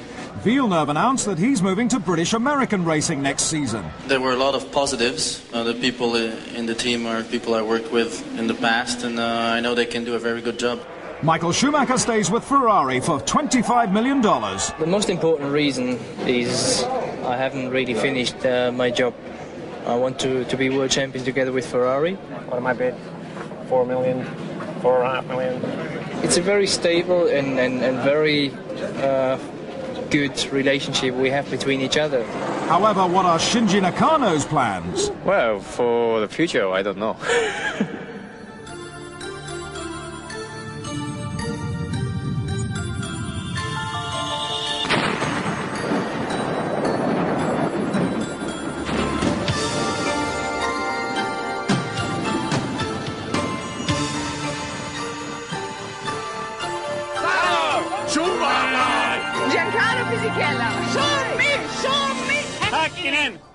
Long straights characterise Hockenheim, the circuit hosting the German Grand Prix in round 11 of the 98 championship. Boris Becker is not the only one who can serve an ace, advantage to Häkkinen, who starts from pole. The German crowd, though, are predominantly Michael Schumacher fans. David Coulthard is lining up second on the grid with Jacques Villeneuve in a competitive third. There's not much for the Ferrari fans to sing about or Michael to smile about. He starts ninth. Keep the revs up and drop the clutch. Schumacher's avoiding the slow-starting Benetton as we join Villeneuve in car as both the Jordans drive by. Hakkinen is leading Coulthard round the first corner. And back with Villeneuve, who is passing Hill's Jordan for fourth place. Ralf Schumacher is in third, whilst Michael is having a go at Fisichella on the approach to the first chicane. The Italian and the German are side by side, but Giancarlo is unable to stop Michael from getting by. Race order: Hakkinen, Coulthard, Ralf Schumacher, Villeneuve, Hill, Irvine and Michael Schumacher in seventh. On board with Michael now as the Ferrari pilot rides the curves through the corner and passes his teammate who runs wide. Hakkinen is out in front, but David Coulthard is not far behind in the second McLaren, while Ralf Schumacher is keeping them in check. Ralf is ordered to push, but it's his brother who takes up the order. Schumacher is having to drive his Ferrari to the limit. As Ralf takes the first of two scheduled pit stops, with most of the other teams opting for one, it will have to be quick. The race is between the frontmen Hakkinen and Coulthard as they approach half-race distance.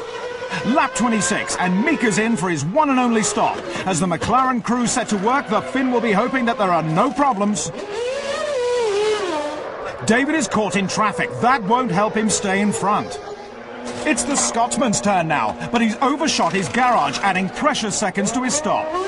The team have done a good job, but can he get out in front of Hakkinen, who is tearing down the straight? It's a race for turn one, and Mika takes it. Hakkinen is leading with Coulthard right behind, but the Williams of Jacques is closing. Problems at McLaren. As Irvine chases down Fisichella and runs wide at the chicane.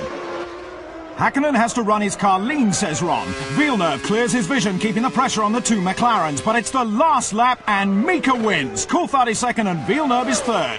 Hill comes home a triumphant fourth and Michael Schumacher a disappointed fifth. Hockenheim is Mika's second consecutive win, and Michael could do nothing to stop it. It's another 1-2 for McLaren.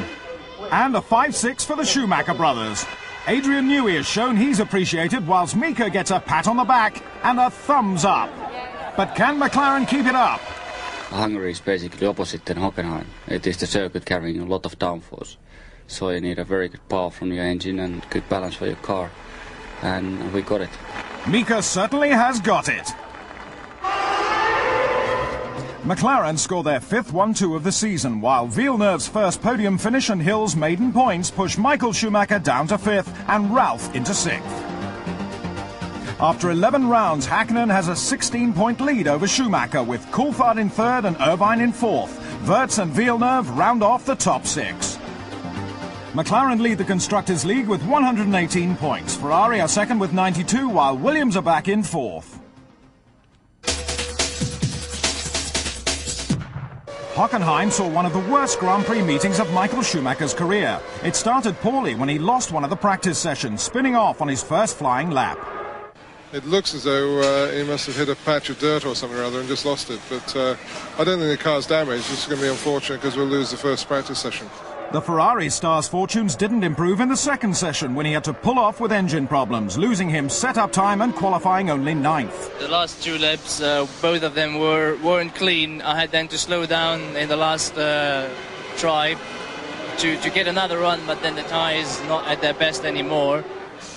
But still, I mean, we're simply too slow. We should have been able to be much closer, but we are not. More disappointment was to follow for Schumacher. In his home race, he struggled with the uncompetitive Ferrari all afternoon, but could finish no better than fifth. I mean, after qualifying, it was obvious that we're going to struggle, and to be in fifth position, as we have seen, was the maximum we could do. So we have to be satisfied.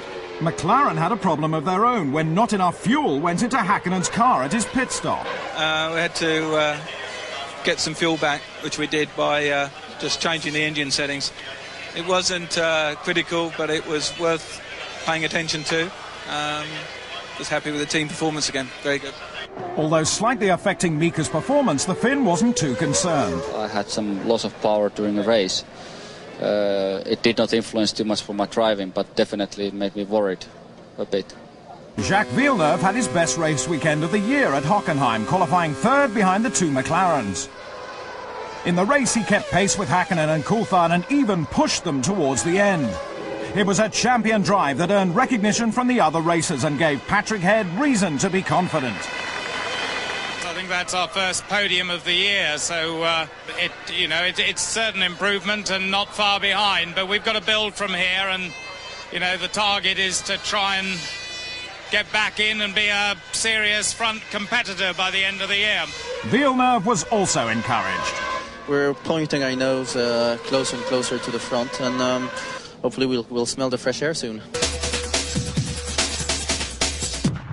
Self-styled playboy Eddie Irvine is back in the hot seat next year after re-signing for Ferrari. It's good to get it out of the way, It's always a little bit distracting, but obviously the situation with Michael being in the team is not ideal for me. So, I think one-year contracts under certain conditions are very, very good, and I think the conditions are perfect for both of us to have a one-year contract. All the drivers were interested in driving for us. We went through a process to determine which the team wanted to choose, and the decision that we ultimately took was to stay with the two drivers who've done a great job for us. They are two of the best. More importantly, they're getting better. We agreed this was the best way forward, and we're delighted with the outcome.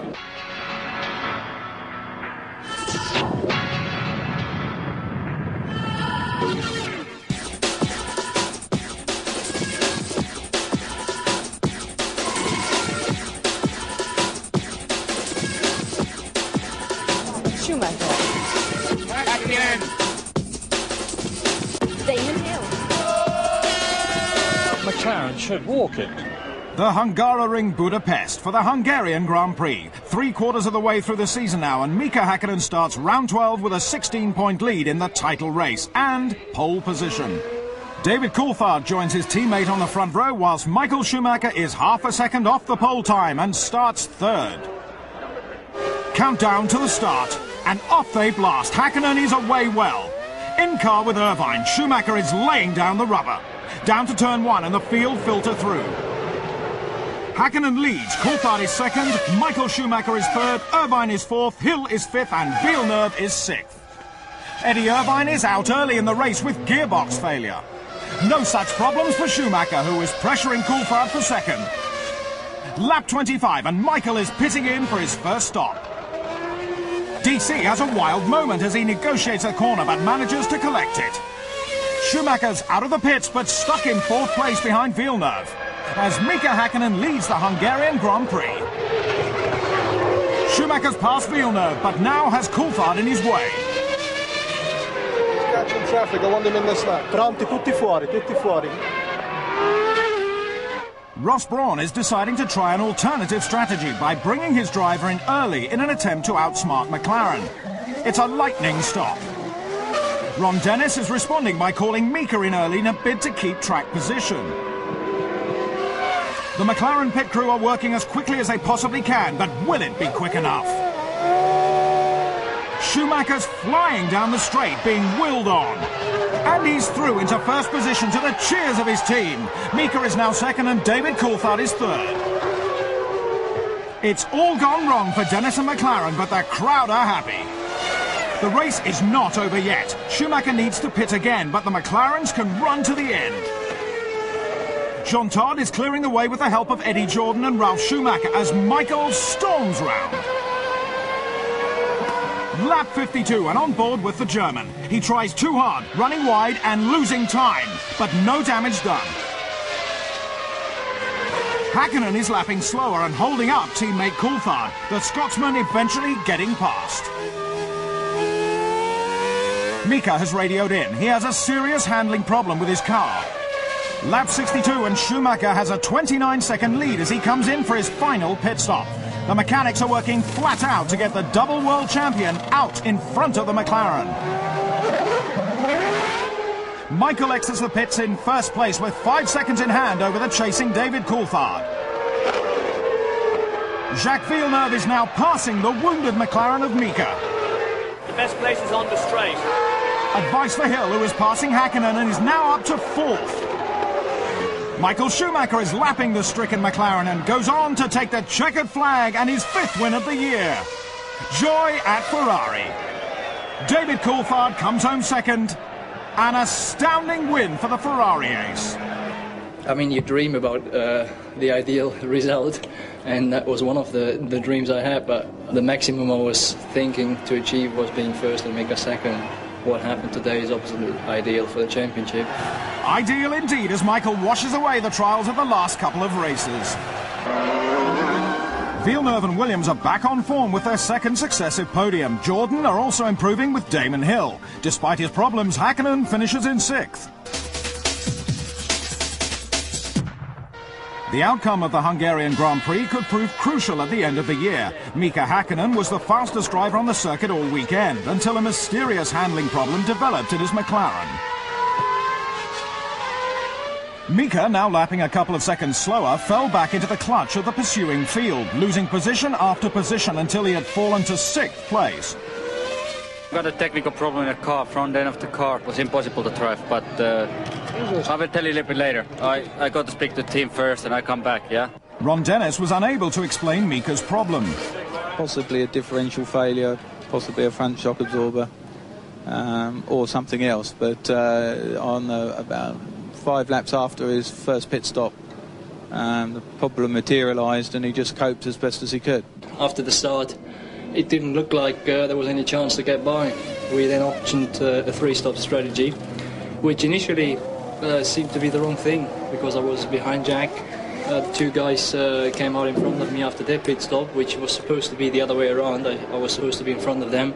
And I thought, now I'm really stuck and in trouble. And I really started worrying actually about position 3.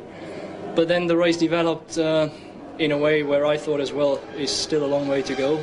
Let's keep going and pushing, and finally it worked. Strategy was the key word at the Hungaroring, where passing on track is almost impossible. As soon as Michael came out in front of me, I realised that he must be on a different stop strategy, and I didn't think he would be able to go quick enough to pull out the gap. I spent a few laps behind Mika after his stop, lost a couple of seconds a lap there. The pace he was able to run was way quicker than we could. And I was just up against the brick wall, couldn't go any quicker, and that's where he was managed to pull out 25 seconds. Strategy matched raw speed. At one stage I was first where I didn't know I was first, and that was the reason why I went off, because I was pushing so hard to keep actually in contact that I then had a little off, which still meant I was able to pull enough gap after the last pit stop coming out in front of Damon with 5 second lead, and that was it. The Prost team, which has been uncompetitive this year, announced that it has re-signed Trulli and Panis for next season. Team boss Alain Prost tied up a 2-year deal with Jarno, while Olivier is only committed for 1999. Whilst Schumacher took possession of an all-new £1.2 million colour-coordinated motorhome.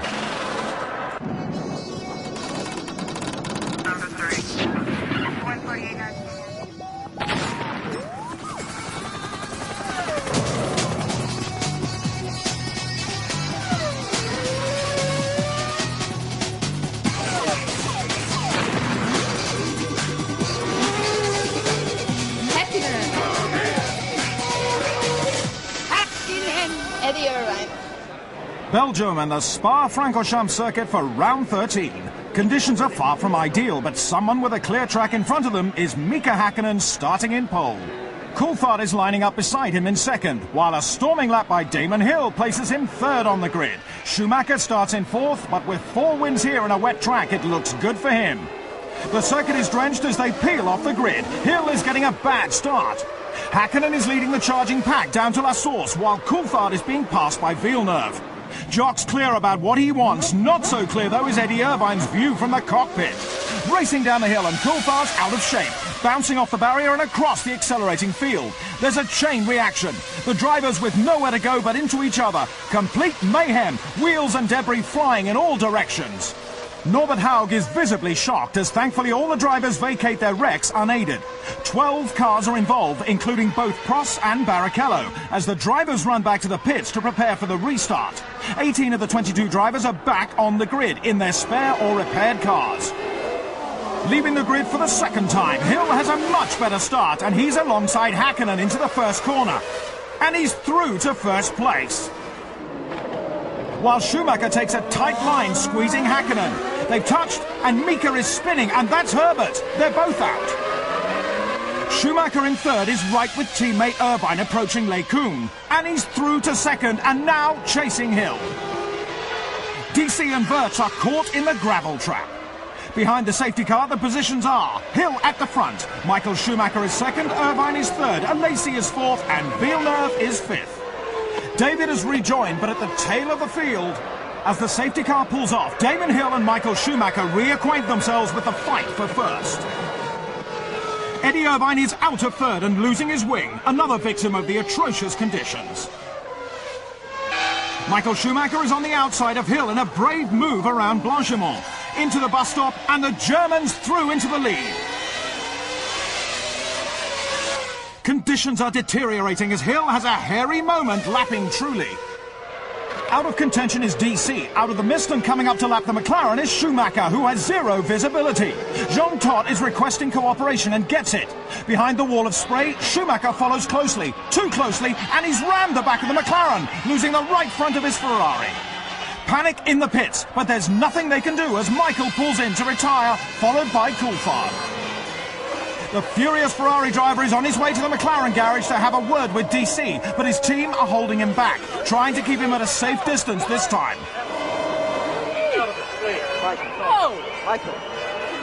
Meanwhile, Hill, who is now leading, is finding the track a trifle slippery. Eddie Jordan contemplates his first win. Even though several laps down, McLaren are sending Coulthard back out. The attrition rate rises as Fisichella climbs out of his stricken Benetton. The replay shows the Italian slamming violently into the rear of Nakano. Then, helpless to stop, he slides towards the pit lane entrance. David Richards looks on in disbelief as Oliver Gavin's services are called upon again, pacing the two Jordans, which are running 1 and 2. Eddie puzzles over Ron's request to help Coulthard into the points. The race over the final 11 laps is on. Hill is leading Ralf Schumacher with Alesi in third. Eddie can barely watch the final moments as Damon Hill rounds the last turn to take the checkered flag, and a historic win for Jordan. The Irishman is overcome, whilst Peter Sauber is elated with Alesi's third place. Thumbs up for Jordan. We want to get out and celebrate this because it's a great day for us, for Mugen Honda, for Jordan, and for the team. You know, it's brilliant. Damon bounces back in Belgium. Damon Hill wins the Belgium Grand Prix, his first since leaving Williams, and with Ralf Schumacher in second, Alesi on the podium and Trulli in the points, it's a weekend of firsts. Spectators at the Belgium Grand Prix witnessed one of the most spectacular multiple collisions in Formula One history. Considering the extent of the damage, it was a testament to the safety of the modern Grand Prix cars that there were no serious injuries, although some drivers were not happy, one of whom was Rubens Barrichello. Somebody hit me from behind, then I hit another one in front, then I start spinning around and hit it, and it's just a nightmare because on these conditions we've learned in the past that we need the pace car to start. Salo was another involved. First thing I saw, I had a Ferrari sideways right in front of me, and I was already up to fifth gear, and there's nothing I could do. I just hit him straight on the side, and as soon as I hit him, somebody hit me from behind as well, and it was just big chaos everywhere. Eddie Irvine received attention to his knee, but was able to take the restart, as was David Coulthard, whose out-of-control McLaren began the chain reaction. There was controversy at Spa when Michael Schumacher accused David Coulthard of deliberately trying to take him out of the race. The incident began when Jean Todt asked for Ron Dennis's cooperation when Schumacher was coming around to lap DC. Well, David got the order to let Schumacher pass. David slowed down a little bit, went to the right, and Michael just hit him. With such a heavy impact, it looked as though both drivers were finished for the day, but David managed to get back out. Damon Hill is back to his winning ways. I got lucky on the first start, but I made a beautiful second start, and once I was away, I was looking good. Damon Hill into first place, but it wasn't long before Schumacher was passed and opening up a lead. Until that was, he hit the back of the McLaren. I heard he was out of the race, so you don't have time to get too emotional about things. It's just a it's a very responsible position when you're in the lead, so I focused on what I needed to do to keep the lead. But there was trouble ahead. Well, it was always going to be quite close when they brought the safety car out, so I knew that Ralph was going to be pushing me all the way. With his lead wiped out, Damon managed to keep Ralph behind him until the end. Well, after the safety car where we were together, we just settled, but we had to keep pushing a little bit because obviously Jean was pushing us. The Belgian Grand Prix was Eddie Jordan's best race by far since entering Formula 1.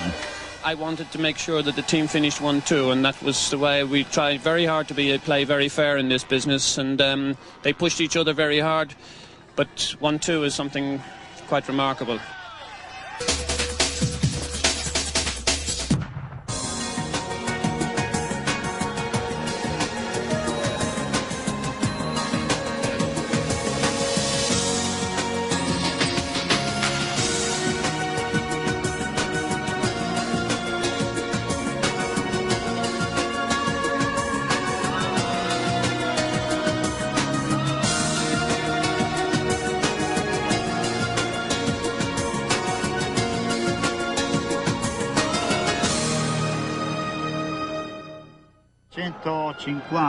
Driving a Ferrari in Monza during the weekend of Grand Prix in front of everybody is a special thing. A masterpiece of motoring.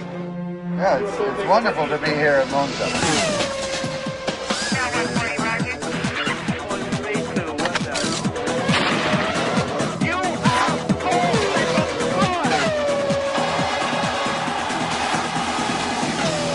There's always a special atmosphere here. Historic Monza is the venue for the Italian Grand Prix, home of the passionate Tifosi and Ferrari, who both have something to celebrate this weekend. Michael Schumacher is on pole for the first time this year, and it's the Italian team's 600th Grand Prix.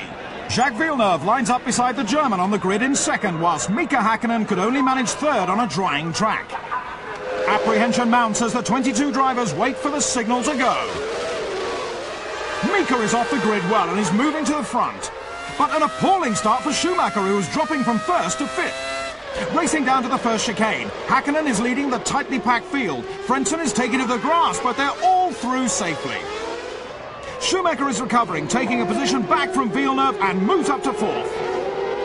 Hakkinen is first, Coulthard is second, Irvine, Michael Schumacher, Villeneuve and Alesi. Schumacher is all over the back of his teammate now, and he's through to third place. Mika is 4.5 seconds ahead of the Ferrari, but Ron Dennis can see Michael is catching quickly. Coulthard is passing the slowing Mika, whilst Hill is making up places with some daring overtaking. Hakkinen, who is second, is being caught by Schumacher. Nakano is all burnt out, retiring on lap 13. With race leader Coulthard now, and that's his engine expiring.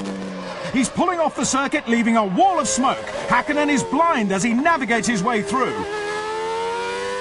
And that's allowed Michael Schumacher to close right up on the fin, pressuring Mika to take a tight line into the corner, and the German has the speed as they come out of the turn. And he's through to lead the Italian Grand Prix to the delight of the Tifosi.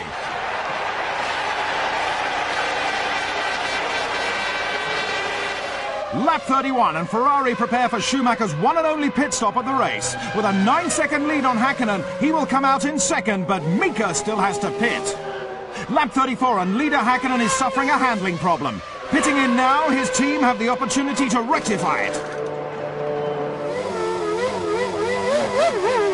Problem solved. Mika is now catching the Ferrari of Michael Schumacher. With Villeneuve now, and he's losing grip, coming out of the second Lesmos, and he's out. Schumacher is now coming around to lap Fisichella, but Jean Todt is taking no chances. The Ferrari's through, but Hakkinen is still pushing hard, pushing too hard, as his McLaren skates backwards across the gravel, spraying the track with stones.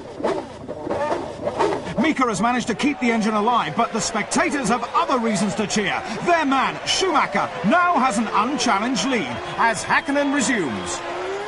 Running off the pace, Eddie Irvine makes short work of getting past the McLaren for second place. Schumacher Jr. can see a podium position and wastes no time in taking it. While Schumacher Sr. wins his second race in a row, teamwork paying off.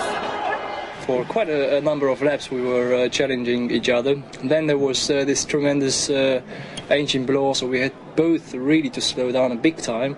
He then lost it into the chicane, so I could out-accelerate him after the chicane into the first Lesmo, and that decided the race for me. The lines are drawn, the championship is going down to the wire. Michael Schumacher, the winner and the leveller. Irvine finishing second to complete Ferrari's second 1-2 of the year. With Ralph on the podium, Häkkinen could only manage fourth. It's a dead heat at the top of the Drivers' Championship, with Häkkinen and Schumacher both on 80 points. Coulthard in third has the advantage in the Brits race. Ferrari in second are now only 10 points shy of McLaren in the constructors' standings, while only 2 points separate the race for third between Williams, Benetton and Jordan.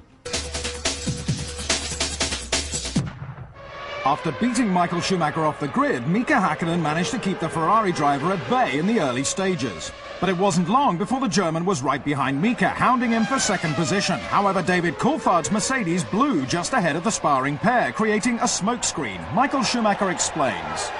It made it impossible to see through the corner, and you didn't know where is the car, so we had both really to slow down a big time. Mika actually went onto the grass. With Schumacher right on his tail, Häkkinen protected his line, which resulted in a slow exit speed out of the chicane. Michael had the momentum and was able to get past before the next corner. Häkkinen began to drop back, and it transpired that all was not well with his McLaren. Had some sort of braking problem. Not sure what at this stage, but obviously enough to cause him to spin. Indeed, spun, and it was quite a horrendous spin too. After that, it was still 7 or 8 laps to go. I had to try without brakes, obviously. I have a certain opportunity to brake the car a little bit by brakes, but I thought if I use them more, they're going to explode completely, like happened to me many years ago. So I don't want to experience that again.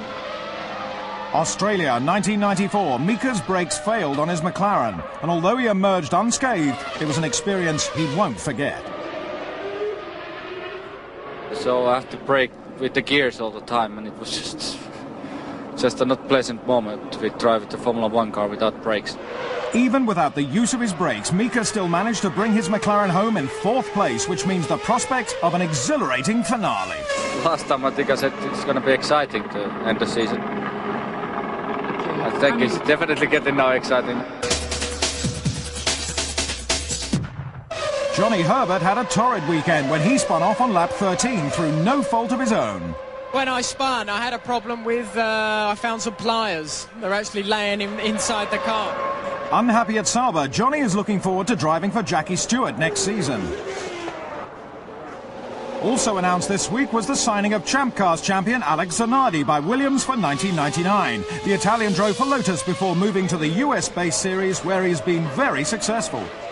Joining Zanardi at Williams next season is Ralf Schumacher, who was exchanged by Jordan for Heinz-Harald Frentzen. Eddie and Heinz-Harald are old acquaintances. He drove here for us in 1990 in Formula 3000. We've known him for a long time, and we're very pleased that he's back with us. T-minus 10.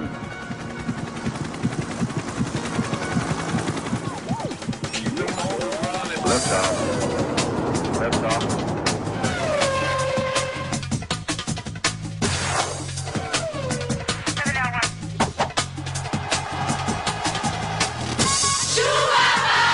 I'm from Michael Schumacher. Michael. The Nürburgring in Germany is the stage for the Luxembourg-grand-prix and the penultimate round of the World Championship. Schumacher fans are out in force, and Michael doesn't disappoint them, taking pole position. With Eddie Irvine alongside him, Mika Häkkinen has been pushed down to third on the grid. Michael Schumacher, equal points leader, knows he needs to make a good start. This could be his last chance as they leave the grid. Eddie Irvine's made a tremendous start and is inching ahead of Schumacher as they approach turn 1. Ferrari first and second with the 2 McLarens behind. Not what Mercedes' Norbert Haug wanted to see. Fireworks in Germany as the field make their way around Dunlop Kier. In car with Schumacher as Irvine loses it over the curbs. Michael has the speed and he goes through with the team's approval. Schumacher, Irvine, Häkkinen, Coulthard, Fisichella and Wirtz. Häkkinen is right with Irvine now and chasing. Tucked in behind, and he pulls up alongside into the chicane, and he's past the Irishman to the disappointment of the Ferrari crew. Mika is now second, over 7 seconds behind Michael as the German comes in for the first of 2 stops. Meanwhile, Häkkinen is really getting the hammer down. Schumacher's back out in traffic and is not helped by Verstappen. Ron Dennis waits for the Finn, who is now in for his stop. His well-drilled pit crew's set to work. Adrian Newey knows it's crucial if they are to get out in front of Michael Schumacher, who is on the pit straight. Jean Todt looks on as Häkkinen exits the pits, and he's out in front of the German. Both are on the limit, charging through the turn. Ferrari are outmaneuvered. Further down the field, there's wheel-to-wheel action with Heinz-Harald Frentzen, Fisichella and Wirtz vying for position. Mika Häkkinen is still leading, but he has Michael Schumacher stuck to his tail. While the battle behind continues, and that's Fisichella running wide and allowing Frentzen through on home soil. Mika's using all the road while Michael needs a little more. Schumacher's in for his second pit stop and doesn't hang around. Back on the circuit, and Mika's in the thick of traffic as Michael puts pedal to metal. Häkkinen's turn now, and he's even quicker. Dennis is quietly confident. The Finn exits the pit lane as Schumacher bears down, and Mika keeps his lead. That's a Jordan off track. It's Ralf Schumacher who rejoins the circuit. The German waves to the crowd as he tours in. His race is over with a terminal problem. Back with Häkkinen, who now has a comfortable lead over Michael Schumacher with just a few laps to run. In car and in first place, Mika Häkkinen is victorious, taking his 7th win of the year. The Finn blowing away Ferrari as Schumacher finishes in 2nd place. We raced here last year, and David and me we were first and second running comfortably, and we failed. This year, I think Mercedes showed they can fix problems and they can be the best. And today they showed that, and I'm glad it happened here. Really good job. No problems for Mika with 1 race to go. Mika's win gives him a vital 4-point advantage over Michael Schumacher going into the final round. With their teammates 3rd and 4th, Frentzen and Fisichella complete the top 6. Mika Häkkinen drove one of the best races of his career to win at the Nürburgring. It certainly makes my situation a little bit different than it was a couple hours ago. To winning this Grand Prix, it obviously gives us advantage for the championship. And it just gives more motivation for the team to prepare the car even better for the next Grand Prix. Mika was helped by his McLaren having the edge on Ferrari. We're going to test quite a lot. We will have a heavy program, as I guess everyone will have, those guys and ourselves. So it's going to be another race within the next 4 weeks to see who wins that for Suzuka. The break between the end of the Luxembourg Grand Prix and the Japanese Grand Prix will be anything but a break for the 2 championship contender teams. Both Ferrari and McLaren have heavy testing schedules planned in their bid to ensure that they have the most competitive car when they arrive in Suzuka. Although Ferrari, with their private test track, are spending about double the time McLaren are. It's painstaking work for the mechanics who have to check and test every component for reliability and efficiency. But how do the drivers feel the hard work has been going? We are here today testing and trying to improve the car even more before we go to last Grand Prix. And I believe we have done again some progress to the car, so I'm looking forward extremely. Coulthard's job is to help his teammate win the championship. Doing some tyre comparisons and just generally trying to work on some small developments for Suzuka. While Ferrari are looking for something special. I don't believe there's anything that he can see that he hasn't already seen. It's the same car we've had since Melbourne. Michael eyes up the opposition. The psychological battle is as important as the technical one. I think that Mika has the advantage, and I don't think anyone could begrudge him the championship. I think he deserves it. He's driven very well this year. He's had reliability, and he should win it. It's 19 years since Ferrari last won the title, and no expense has been spared so as not to disappoint their patient and loyal fans. With the pressure on, Michael Schumacher is relaxed and calm, but is Mika even cooler?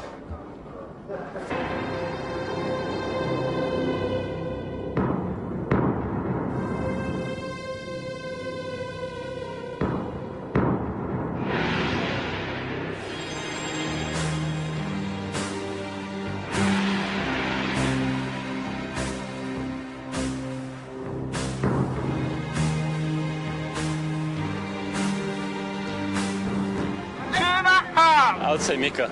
It's obvious, me. Schumacher! You are champion! Schumacher! Hakkinen!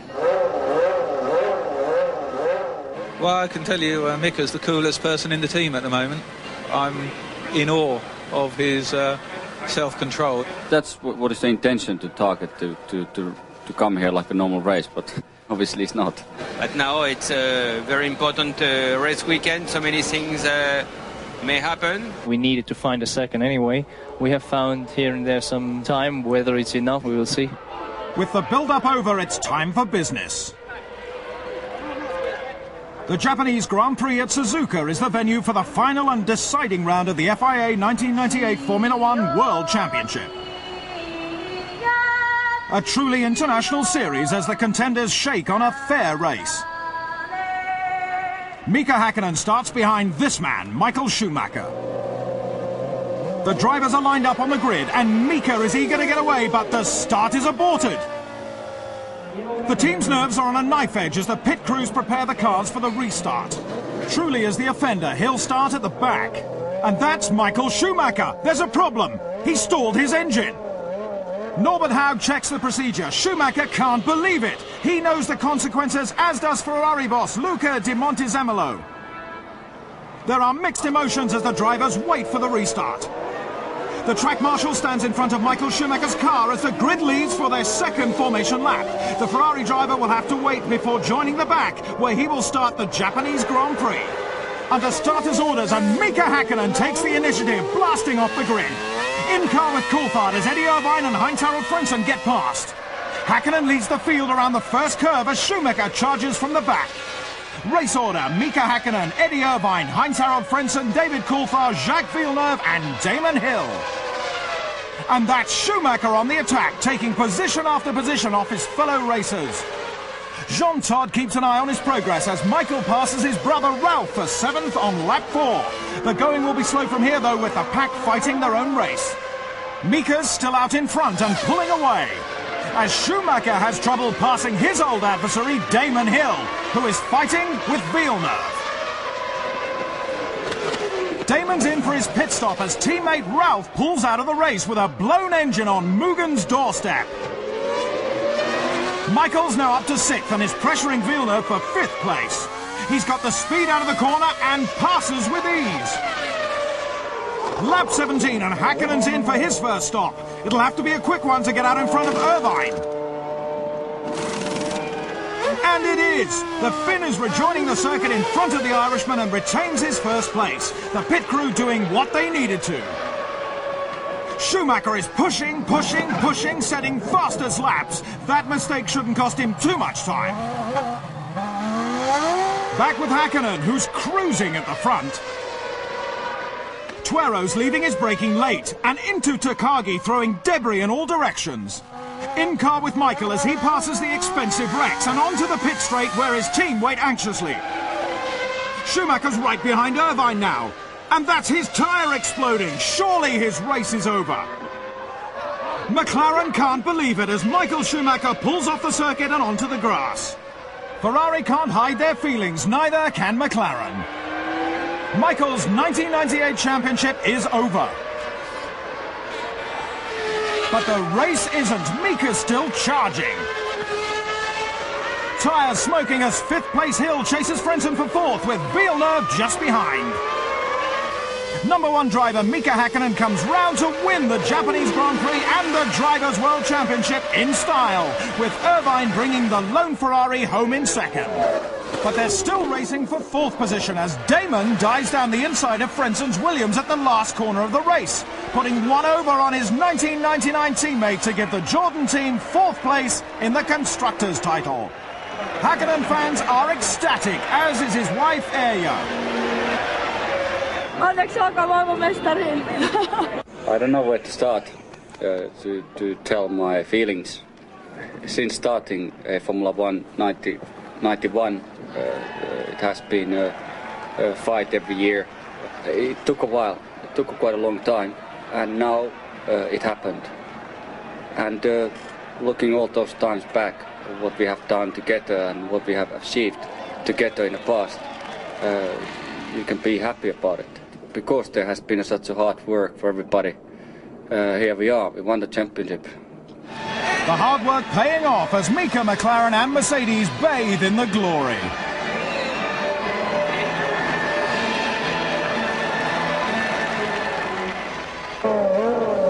Mika takes his 8th win of the season with Irvine in second, chasing him all the way. Coulthard is third, and with Hill fourth, the two Williams drivers finish in the top 6.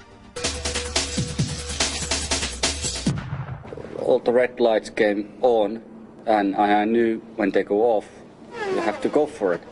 They didn't go off, but the yellow light started flashing, and it was, you're so hyped up for the start, so I still went for it. And when I stopped the grid, all mechanics was running to the car and checking everything, and it was not happening to the other team car.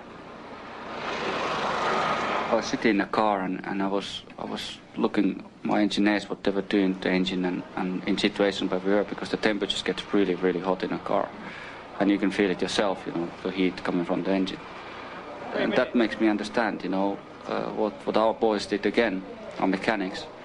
It was fabulous work. They made sure the car is cooled down, the engine is cool, and that did not happen to Michael. So I suppose he had a problem with the temperatures of the engine or clutch or something like that. World champion Mika Häkkinen there raising the question crucial to the outcome of the Japanese Grand Prix. What caused Michael Schumacher to stall on the most important race of the year? The clutch closed itself and then it stalled, so nothing really we could do, and because of the high temperature I kept the RPM low, which was maybe a follow reason for that. Starting from the rear of the grid, Schumacher carved his way through the field. They couldn't keep me for long, so why not leave me through and let me drive my race? I have to say thanks for all those guys. Obviously, Damon naturally is not my best friend and would make rather things very difficult and a little bit easier. But in the end of the day, I don't care. The debris from this accident between Takagi and Tuero on lap 29 has been suggested as one of the potential causes of Schumacher's tyre blowout. The flailing rubber damaged the rear of Michael's bodywork, but he wasn't sure the debris was the cause. No, it just exploded the tyre. I don't know why. I didn't see any debris. I don't think I hit anything, but hard luck. Schumacher thanked his team for their hard work. We've been extremely unlucky in the most important race of the season. This is a competition. And Ferrari boss Luca Di Montezemolo.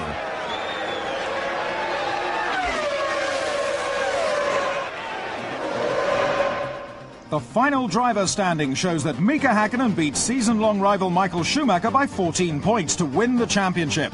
Coulthard beat Irvine to third, while 1997 champion Villeneuve could only manage fifth, 1 point ahead of Hill in sixth. Frentzen and Wirtz have 17 points each and finish 7th and 8th, while Fisichella and Ralf Schumacher round off the top 10 drivers. A poor season for Johnny Herbert, winning only 1 point and finishing the year 15th. In the Constructors' Championship, McLaren Mercedes take the honours, their first in 7 years, while second-place Ferrari scored the most points in the history of the sport without winning the title. Bridgestone are the tyre champions, Williams are third, Jordan fourth, their highest ever finish, Benetton fifth and Sauber sixth. Formula One says goodbye to Tyrrell and Goodyear. It's enabled me to earn my living in a business which I enjoy. Important of all, he won the race. It was like a cash register going on in his head.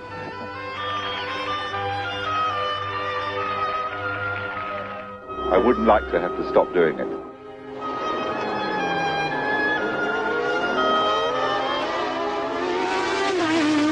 in there as well. Well done.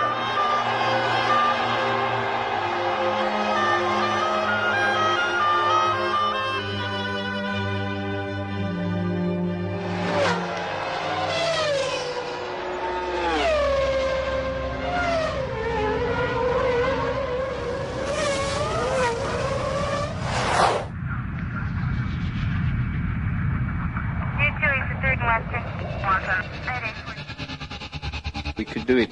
I don't think so.